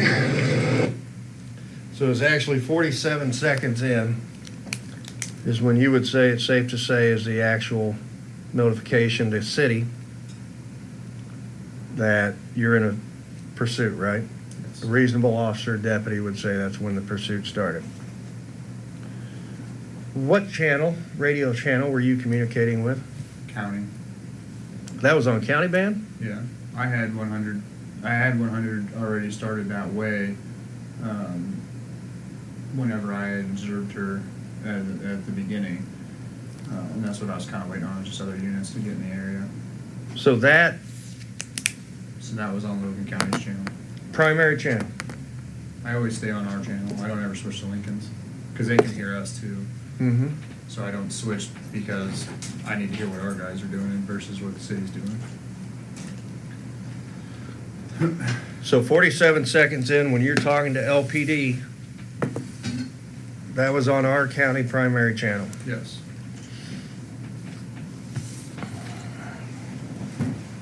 "49 seconds prior to this." So pull back to the reason for the stop. You put in your report, the truck turned right. Off North Madison. They were leaving, I cannot think of this. Who owns the house where Gage Fletcher was caught? You remember? I can't think off the top. Gary something. So they were leaving Gary's house. They were just parked just south of Gary's house. They come down, they roll that stop sign, and then take a right on Short 11th, and then cut right down the alley. So what was the reason for the stop though? The rolling of the stop sign, the no turn signal. So I had a couple violations just right there. And when you observed those, you were on North Monroe, south of 11th, right? Yeah, well, I'm parked right at the intersection of South or 11th and Monroe. So I'm right there at the edge. Where this picture is, I'm further up. So I'm actually I'm actually parked like right next to the street intersection. Right. Right by the stop sign. Yes. Actually right at the stop sign. So, in all fairness, because you don't have the report in front of you and you can look at it at any time. I just reviewed it a little bit just to kind of All have right. an idea of what I was talking about. The truck came to a stop and failed to signal prior to turning. So it didn't roll the stop sign, according to this report. Right. It came to a stop and failed to signal prior to turning. The truck turned its right turn signal on as it pulled into the intersection. My main PC was the turn signal because that one's easy. Stop signs I think you can argue, but the turn signal you can't argue. So I'm gonna argue this with you. I'm gonna challenge you on this, not argue, I'm gonna challenge you with this. You're sitting on North Monroe. And he's on South Madison, North Madison, for southbound at 11th. Yes. And you could see from that distance of his pickup truck that his turn signal was not on. Yes, you can see, so if you're parked right at the 11th and North Monroe, you can see them come to that stop sign. You can see the front of their vehicle, and he had no front turn signal on. Because out my driver's side window, I can actually look straight down 11th. Right, absolutely. But that car's on an angle about a block and a half away from you, 'cause just by how you're sitting, right? Right. They're here, you're here, Yes. and there's about a block and a half in between because of the way the streets jog. There's a park in another street, and that's Madison. And you could tell that vehicle didn't signal. Well, yes. Because even after he went by me, even if you're looking at the end of at the tailgate of his truck, he still doesn't have a turn signal on, and most cars, after they turn, their turn signal's still on. So the front of it didn't have a turn signal on, and it didn't have the back. Well, it says in the report, the truck turned its right turn signal on as it pulled into the intersection. So what leads me to cause these questions is, how do we know that the turn signal wasn't on? Because when he turned, obviously when that car's turning and you're sitting over here, if I'm reading this correctly, and I'm sure I am, as he turned west, you identified the turn signal on.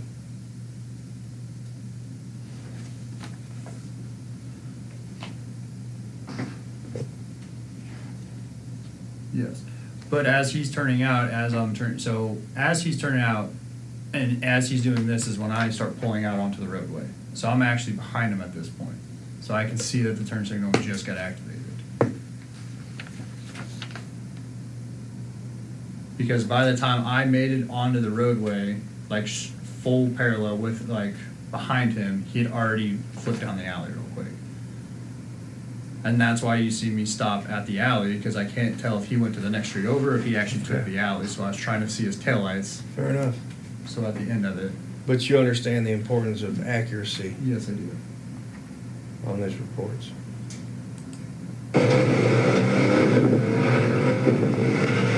Make your way, make your travel. North on Monroe.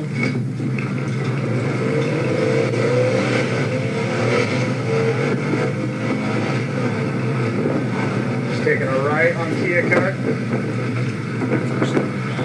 Yeah, so, in the vehicle pursuit policy, under 306.2, deputy responsibilities, it shall be the policy of this department that a vehicle pursuit shall be conducted only with emergency lights and sirens. So we're actively in a pursuit, and we don't have our lights or sirens activated. However, I think it's fair to point out, your rear lights are still activated. All of my lights are, so when, this is the 10, right? So 10 only has, you go first click front lights, second click back lights, third click lights and sirens. Versus 9 is a little bit different. Because if you watch the Dalton Guy one, you hear me hitting buttons trying to get my lights and sirens to activate at the same time. This one does it automatically, 10 does. So if you go all the way to the right, it automatically activates. But your you lights and sirens. understand, in violation of 306.2, the only lights that are activated right now are your rear ones. And it needs to be your lights and sirens, all lights and sirens. I thought I had both on, because I should be on click 2. They're coming on here shortly. Okay.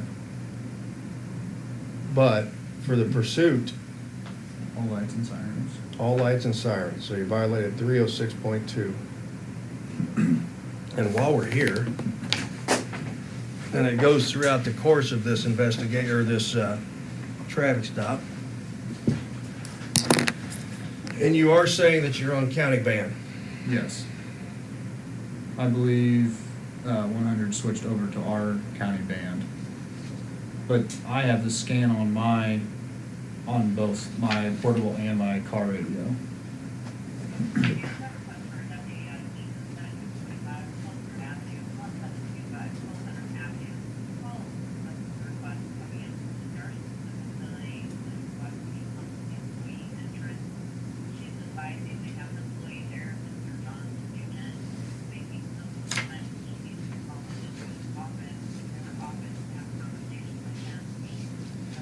So back on deputy responsibilities.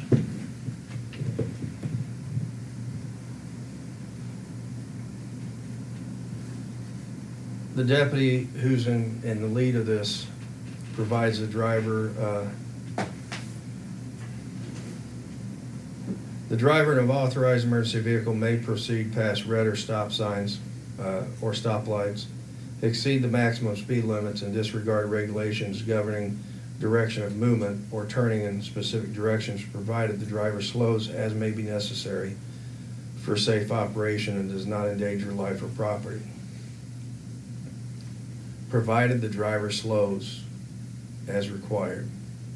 So the policy of a pursuit, and you'll see this also in our training last week, even though we can proceed through stop signs, stop lights, what have you, we are still required to slow and clear the roadway. Through the course of this stop, or this pursuit, you did not slow and use due caution. Do you agree with that? Yes. So that there is another violation of pursuit policy.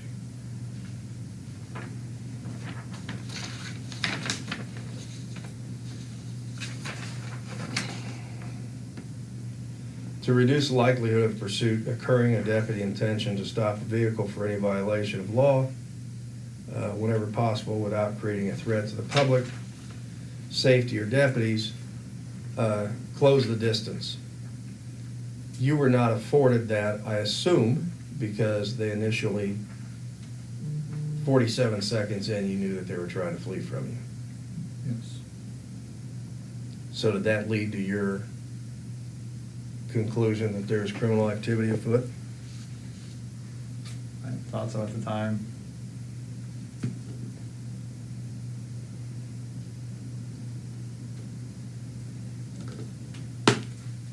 Upon approaching intersection controlled by traffic signals or signs, or any other location at which there is an increased likelihood of collision, a driver pursuing vehicle shall reduce the vehicle's speed so as to avoid a collision in another vehicle or pedestrian. Once again, it tells you that as you approach intersections, you need to slow. Pursuing deputies are expected to maintain complete control of their vehicles at all times.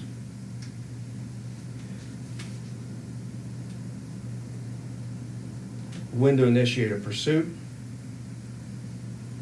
I go to B, the importance of protecting the public and balancing the known or reasonable suspect offense and the apparent need for immediate capture against the risk to deputies, innocent motorists, and others. Was there any part of this pursuit in this incident that you can honestly articulate that this was a must apprehend? No, after our last conversation, just wouldn't have done it. The identity of the suspects has been verified, and there's comparatively minimal risk in allowing the suspects to apprehend at a later date. Did you have the 28 to the truck? Yes. Did you anticipate that it was Larry Lingo, at least part of that? It was his truck, I knew. I'd only seen the female at this time. So is it reasonable to say, under D, that this should not have happened because you had knowledge of who owned the vehicle? So why did we get into this pursuit? It's a dumb mistake. Pursuing deputies' familiarity with an area of the pursuit, the quality of radio communication between the pursuing units and telecommunicators, and the driving capabilities of the pursuing deputies under the condition of the pursuit.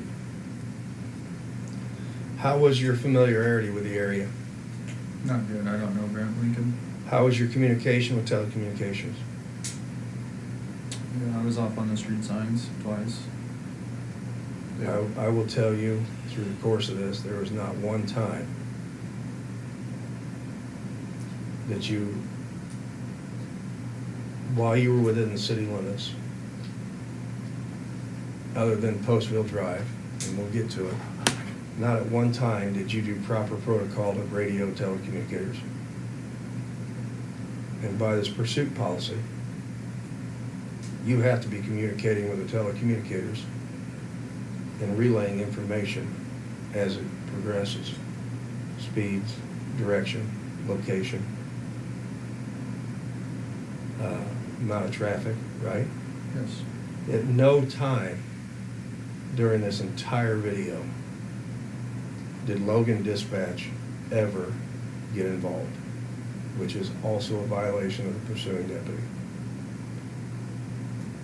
You went directly to surrounding officers and not once declared a pursuit and interacted with telecommunications. Do you understand that's a violation of pursuit policy? Yes, I do.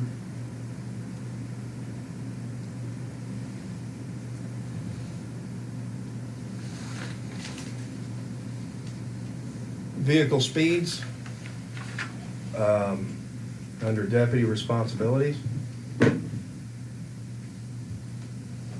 Vehicle speed, I'm sorry. It's under when to initiate a pursuit. On I, vehicle speeds play a role all the time, correct? Yes. And other persons in or on the pursuit vehicle, passengers, co-defenders, what have you. Did you even know if there was a second person in this vehicle? No, I couldn't tell due to the tinted windows. Could you even tell if it was a male or female at this time? At the drivers, I knew it was the female. Well, I suspected the female because that's who I had last seen in the vehicle Okay. moments before it took off. Prior to it leaving, you knew it was a female. Yes. So that would be a good place to start when you start doing an investigation at a later date on who did this, right?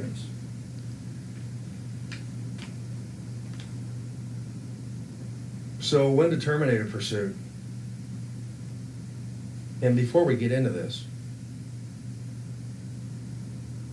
when we start going through this pursuit policy, should you have even initiated the pursuit on this? If I could go back, I would have just approached the truck as I passed it. I would have hopped out, did a casual encounter, and got what I got out of it. If not, see you later. Or if you pulled out from being dark and they took off. Just keep driving and go the opposite way. You could even, I think we could even go far enough to 48 seconds. I think, do you not, 48 seconds in, and I'm asking you honestly, and it depends on your experience and your ability to articulate. 48 seconds in, you made a declaration that they are trying to avoid you for a lawful stop of the signal.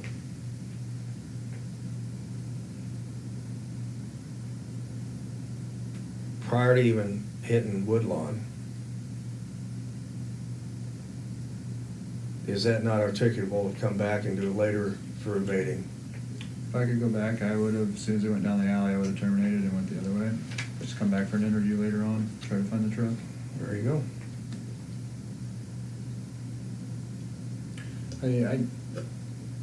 The last meeting we had with me, ULT, Corporal Becker, I mean, that opened my eyes up as far as the whole chase on the rabbit is what you called it at the time. Mm-hmm. We're very fortunate nobody got hurt on this besides yourself, and was a minimal hurt compared to what it could have been.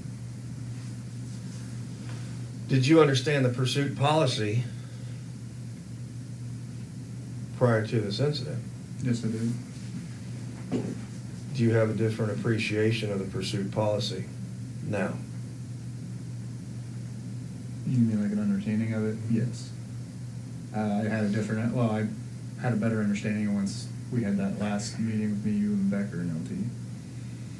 Did the traffic stop training have anything that enlightened you about policies and I think that conducting business? I think that training answered a lot of questions, and not only that, but opened my eyes up as far as what I was doing wrong on my traffic stops, which we had also discussed at that meeting with me, you, Becker, and LT. So under when to terminate a pursuit, regardless of if you should be here or not at this juncture, which is 1 minute and 7 seconds in. Pursuit should be discontinued whenever the totality of objective circumstances known or which reasonably ought to be known to a deputy or supervisor during the pursuit indicates that the present risk of continuing the pursuit reasonably appears to outweigh the risk resulting from suspect's escape. The factors listed in this previous subsection are expressly included herein and will apply equally to the decisions to discontinue as well as the decision to initiate a pursuit. Deputies and supervisors must objectively and continuously weigh the seriousness of the offense against the potential danger to innocent motorists themselves when electing to continue to pursue. The term terminate shall be construed to mean discontinuing or to stop chasing the fleeing vehicle. Plain language, do you have any questions about that? No, I do not. In the totality of this pursuit,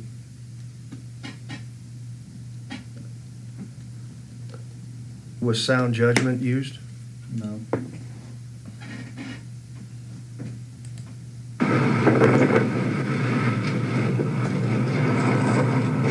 You should come right to us,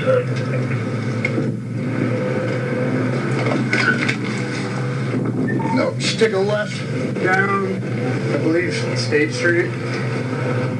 You're corrected. You're corrected. Monroe Street. Going through this, is Woodlawn our busiest thoroughfare within this town? Yes, Arguably. I think that and Lincoln Parkway is. With Keokuk and Parkway. Up to this point, have you slowed and used due caution entering into these roadways? No.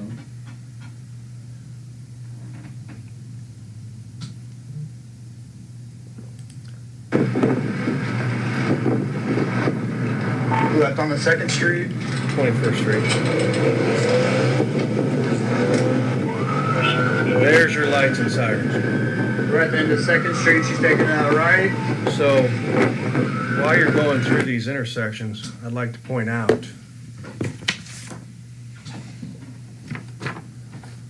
on surface streets, mind you, you were going approximately 60 to 64 mile an hour religiously through that GPS. It just so happens I pinged on Lieutenant, I had him pull up 63. Is any part of this pursuit on 21st Street, let alone the others, but let's concentrate on 21st Street, did any one of these intersections get slowed or cleared? No. Are you using due diligence and sound judgment while pursuing this vehicle at 63 miles an hour down a surface street?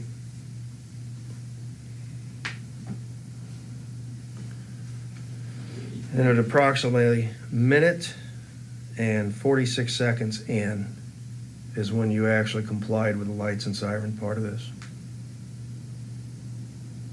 Is it fair to say that you have tunnel vision? I'd say so. I don't really recall the whole event after the wreck, but Are you surprised at this juncture that you're still pursuing this vehicle? yes, I should have terminated a long time ago.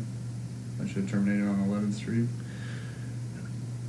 Do you realize, even though you have a supervisor on, with you not following the communication requirements of a pursuit, and you not using dispatch and talking about your speeds, the only thing that you're articulating is street locations, which 50% of the time are wrong-ish. Were you doing that to hopefully continue the pursuit so that your supervisor on duty did not understand the speeds and the recklessness in which this was conducted? No, I didn't try to hide this from him. when I said 2nd Street, I saw the 2 and I didn't catch the 1 after it. So I didn't realize I was on 21st until later down this road.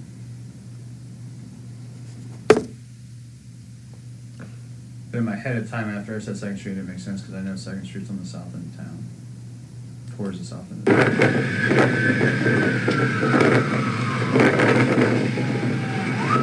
Pulled out on the Lincoln Parkway.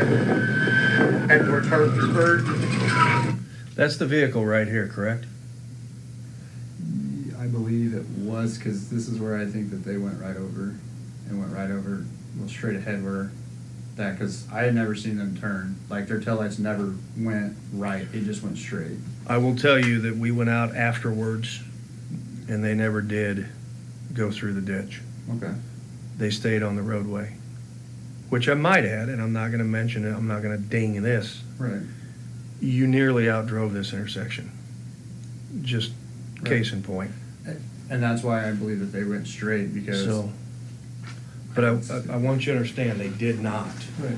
Therefore, they are so far in front of you, there's no way feasible for you to safely apprehend this particular vehicle. No way. Their lights just went out of sight on Old 121 North. Right. And you were still just now, by the grace of God, making that turn on Postville. Right. Because you were out driving the car, or your capabilities, or a combination thereof. But you made the turn. Is that a fair assessment? Yes, sir.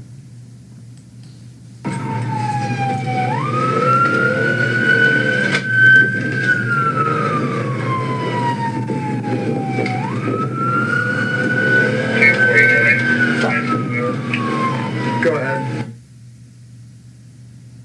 Let me ask you something. The vehicle is nearly out of sight up here on Old 121, and you're still on Postville, or Business 66. Yes. I want to draw your attention to this comment when the corporal radios you. Go ahead.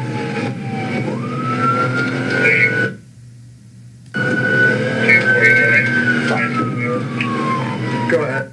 So why, when the corporal radios you, was your first response before you activated the mic to say, fuck? Because I realized they went that way, and I was on Lincoln Parkway going that way. So I missed that intersection where they could have went and took that little turn. So it was not, and I want to be perfectly clear here, it was not because you knew the corporal was probably going to have you terminate the pursuit? No, I'm in my mind. So at this, I see them over here, and that's when I said fuck. I'm like, fuck, they fucking went down. They went that little intersection right here and kept going down. But in all fairness, it's not right here, it's way up there. Correct.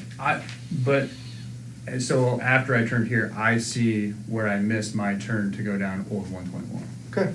That's why I'm saying fuck. All right. I actually can't even, I didn't even hear Becker over my sirens in this. I had to turn my radio up. You'll hear my radio go way up here in a second.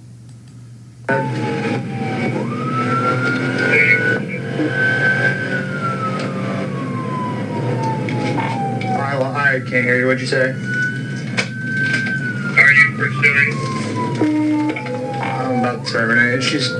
So when he has to ask, are you pursuing? It's the failed communication between dispatch. Extremely miserably failed communication, because you also have to radio in Logan 249. I'm in a pursuit for what the violation is. And if you follow those protocols, policies, do you think this would have even made it 3 blocks when you say I'm pursuing for failure to signal? No, I don't think we made it down the alley. And when you say those things, you're saying it out loud. We are not ever going to tolerate cowboys, and we've talked about that. We don't want cowboys. And we can't decide to purge pertinent information, because that is yet another policy violation, to get the results you want. We perfectly clear? Yes, sir. If you followed the policy, we would not be here today, and we would not have had you would not have gone 3 blocks on this from the alley. Do you understand and agree with that? Yes, sir. Flying up 121 right now. I'm gonna try to catch up to her real quick. If she doesn't stop when I get behind her, I'm gonna go ahead and terminate. Just for traffic, go ahead and just terminate anyway. You can proceed up behind her, make sure she doesn't crash without lights fire. 10-4, terminate lights and sirens now.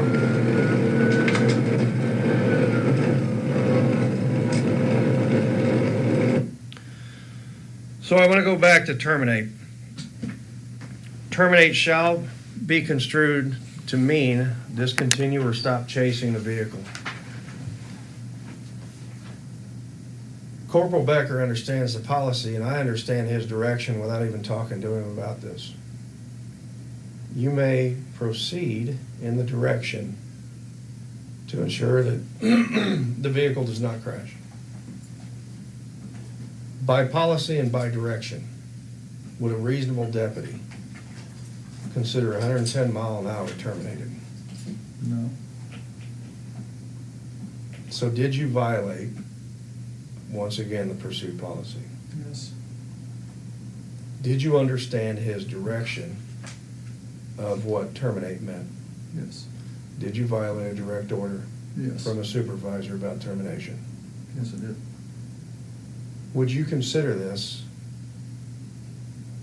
you still actively involved in a pursuit? Yes. Okay. Just prior to striking that deer, you were going 110 mile an hour. And because you violated almost every subsection and section of the pursuit policy, we're sitting here today. Partially here today for this. And I also remember a comment that I want to bring back to you. And you said, prior to me seeing the video, and I don't know if you recall this because you were at the hospital, and then also afterwards, that you didn't believe that you violated the pursuit policy. Do you remember that? I remember talking to Becker about it, yes. I don't remember talking to you about a pursuit policy, no. But you understand the policy prior to this. You say you understand the policy prior to this incident. Yes. How can today, in this conversation, all of a sudden enlighten you on 8 pages of something you didn't think you violated when you violated every part of this policy? I think my comment to Becker was, what do you think I violated, or what did I violate on the pursuit policy? And we had a conversation on my vehicle about that, my personal vehicle, So today, what do you think you violated on, what do you know you violated on this policy? everything. And you mean that? No, I do. Because it is absolutely true and accurate. After our meeting with us, I realized where all I did wrong and where I was going wrong as far as trying to chase vehicles down. So you made it very clear why we don't and why we shall not do it. Oh, I want you to understand, there may be a day-to-day that we pursue, but we better be able to be in that policy. And even when you're in the policy, if you kill or hurt somebody, you better be able to justify what you did. And out of this pursuit, we had an individual get hurt that could have been just easily killed. Fair statement with where the strike was at 110 mile an hour hitting a 200-pound animal.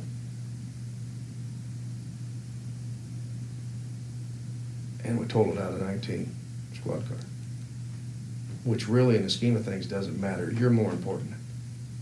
Our deputies and our public is more important. And I know by following up on this report, as far as investigations go for a 3-year deputy or a 3-year officer, and we won't get into it today because that's not the purpose, there are some things you can do on the follow-up that I think would have worked out better for you as far as statements. Right. But for a 3-year deputy, I will say the follow-up without experience, and I don't mean that as a slam, is better than most. But there's certain things that if you ever wanted to talk to the lieutenant or sergeants or investigations about techniques, I know he had made You a could do comment it. about some of it, as far as bringing him in here, getting him to sit down, having it on audio and video recording was mentioned. or even in your squad car with a video camera on. Take them out of their element. You had the supposed driver, which I personally don't think you'd ever be able to articulate enough on the stand. That's just me. Because I don't like eating crow. Right. You had her at the point, if you had her in your environment, personally, I think you had her. If she was the person, or at least she would give up what was there. I think if she would have came here like I should have done, I think she would have broke here, and I think she would have admitted everything. But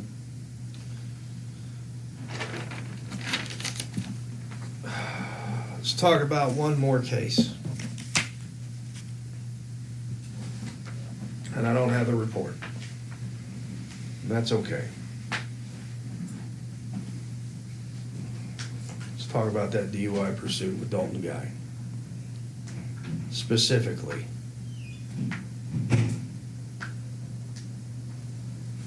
your interaction and your documentation that got the warrant for his blood and the summer suspension. Under 11501.1C of the vehicle code, it is very specific about the process in which a DUI shall be conducted. And I know you and I had a conversation about the summer suspension and once again, integrity of relaying information correctly. And I know that you've asked other people about the process of a summary suspension. When I or another supervisor tells you this is the order it must be done, I will promise you that it is correct.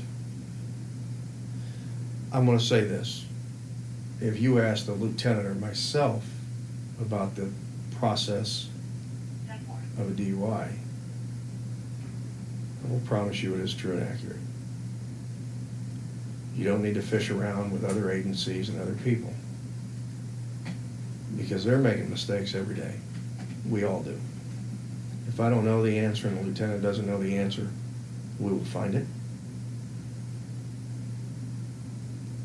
You called a state's attorney, filled out paperwork to get this blood draw, Yeah, I see what you're saying now. and you never read the warning to motorist Correct. or the summary suspension. Yes. And because of lack of articulation and what was put on the paper, we had a state's attorney go in front of a judge with bad information.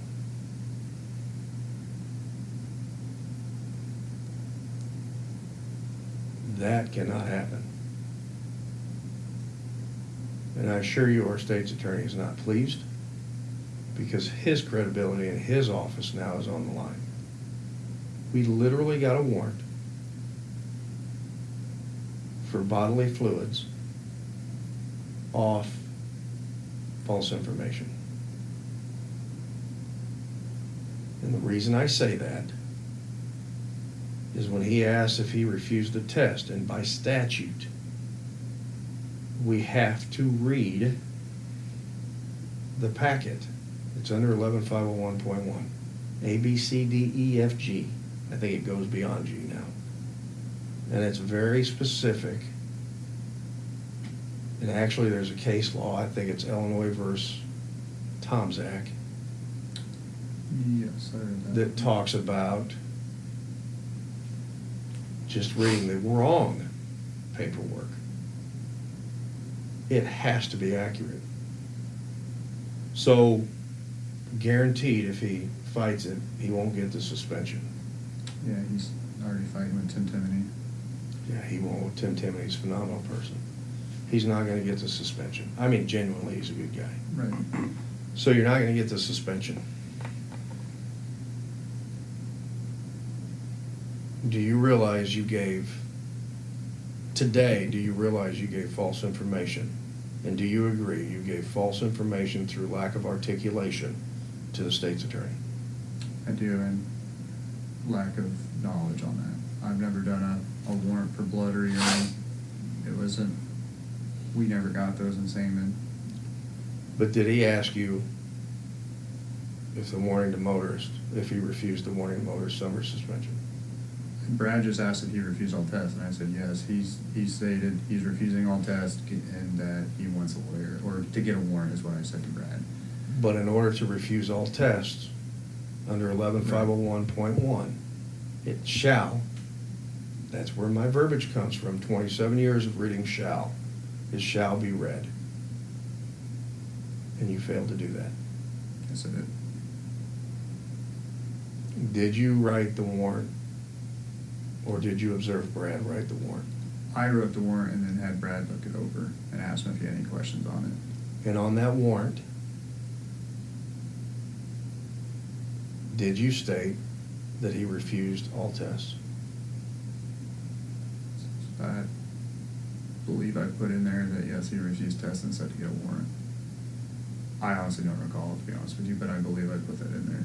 If you're asking, I'm sure it's in there. Do you understand that is a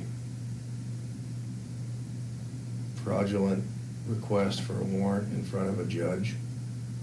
Because by 11501.1, it shall be read to have a refusal.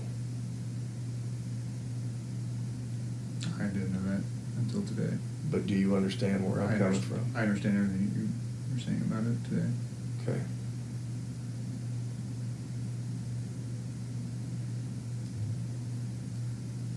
Lieutenant, do you have any comments?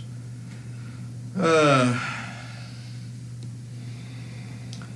only comment on that one would be specifically the implications of all parties involved. Every person along that path has some sort of culpability, even if they're held without recourse in the system, civilly or criminally. There's still that personal integrity, right? And so they rely on those that are providing them the information.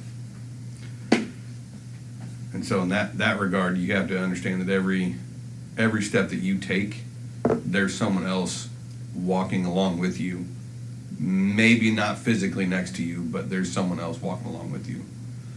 And you got to keep that in mind every time, everything you do. Okay? That's it. Do you have anything else for the Overall. meeting?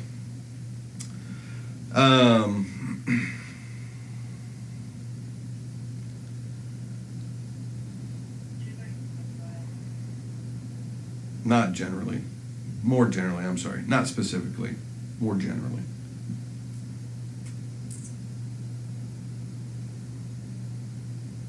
You're a smart guy, for sure. Okay?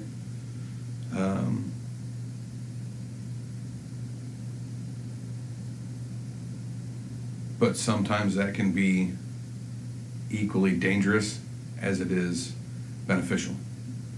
And the only person that can keep that in check is you. Okay? We can talk about it, but you're the one that controls it. Okay?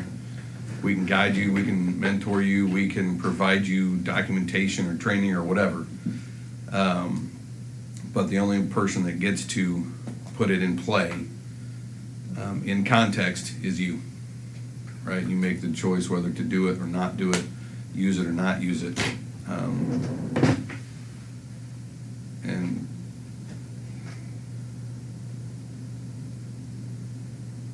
I think you have that ability.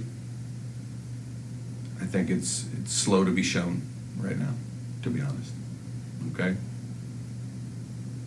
Other than that, I don't think I have anything else to say.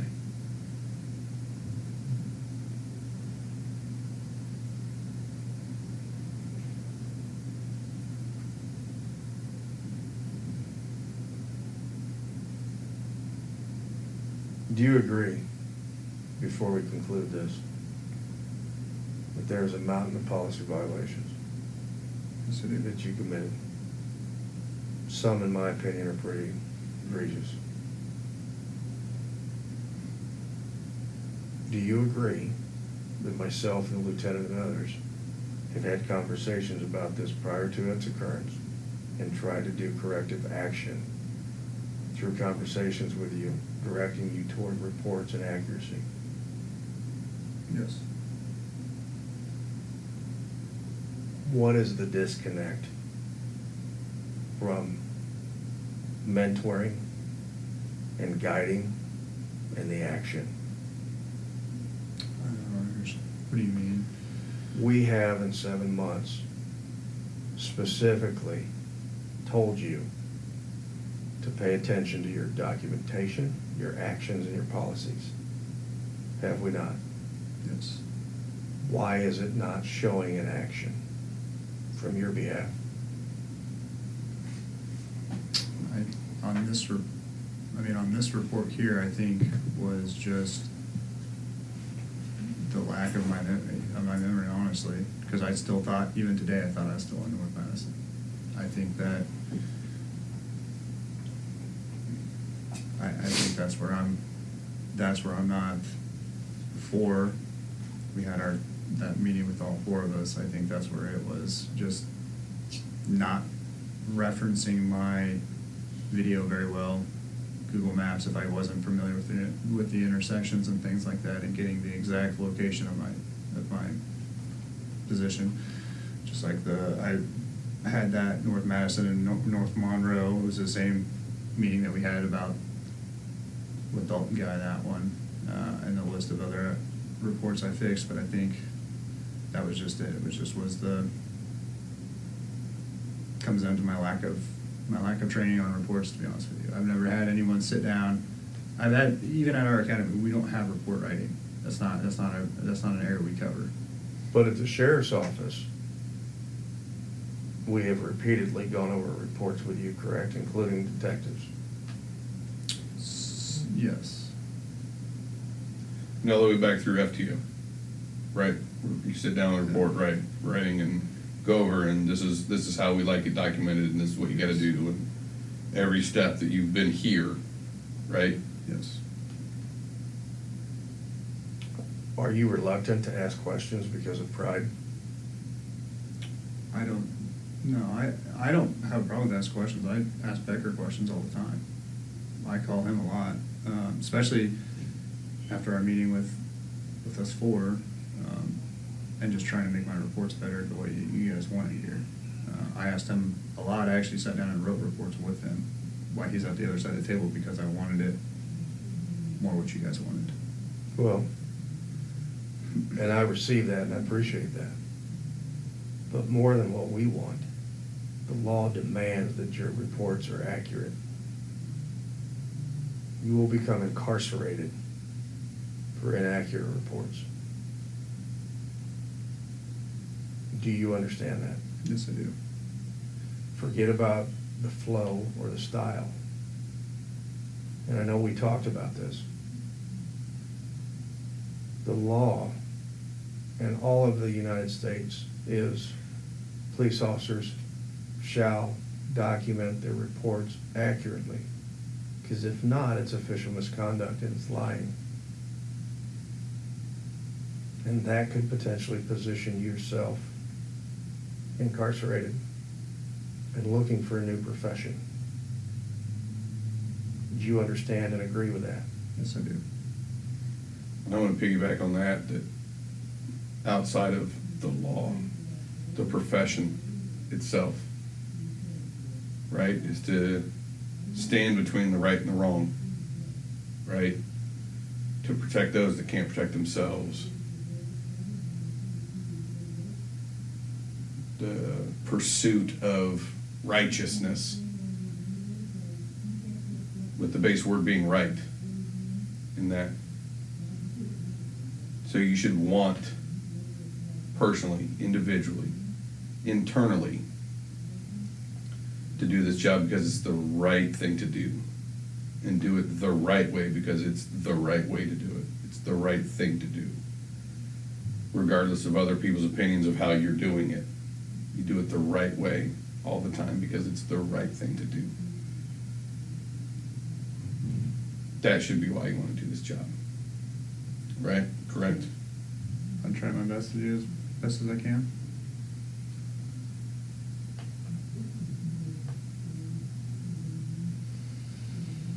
So before we're done here, I'm going to send you home for the rest of the day on duty. You shall go home after you're done conversing with the lieutenant about timekeeping up to this point, to make sure that we have all that dotted. I wrote this down, that way we can make sure that we have. The dates down?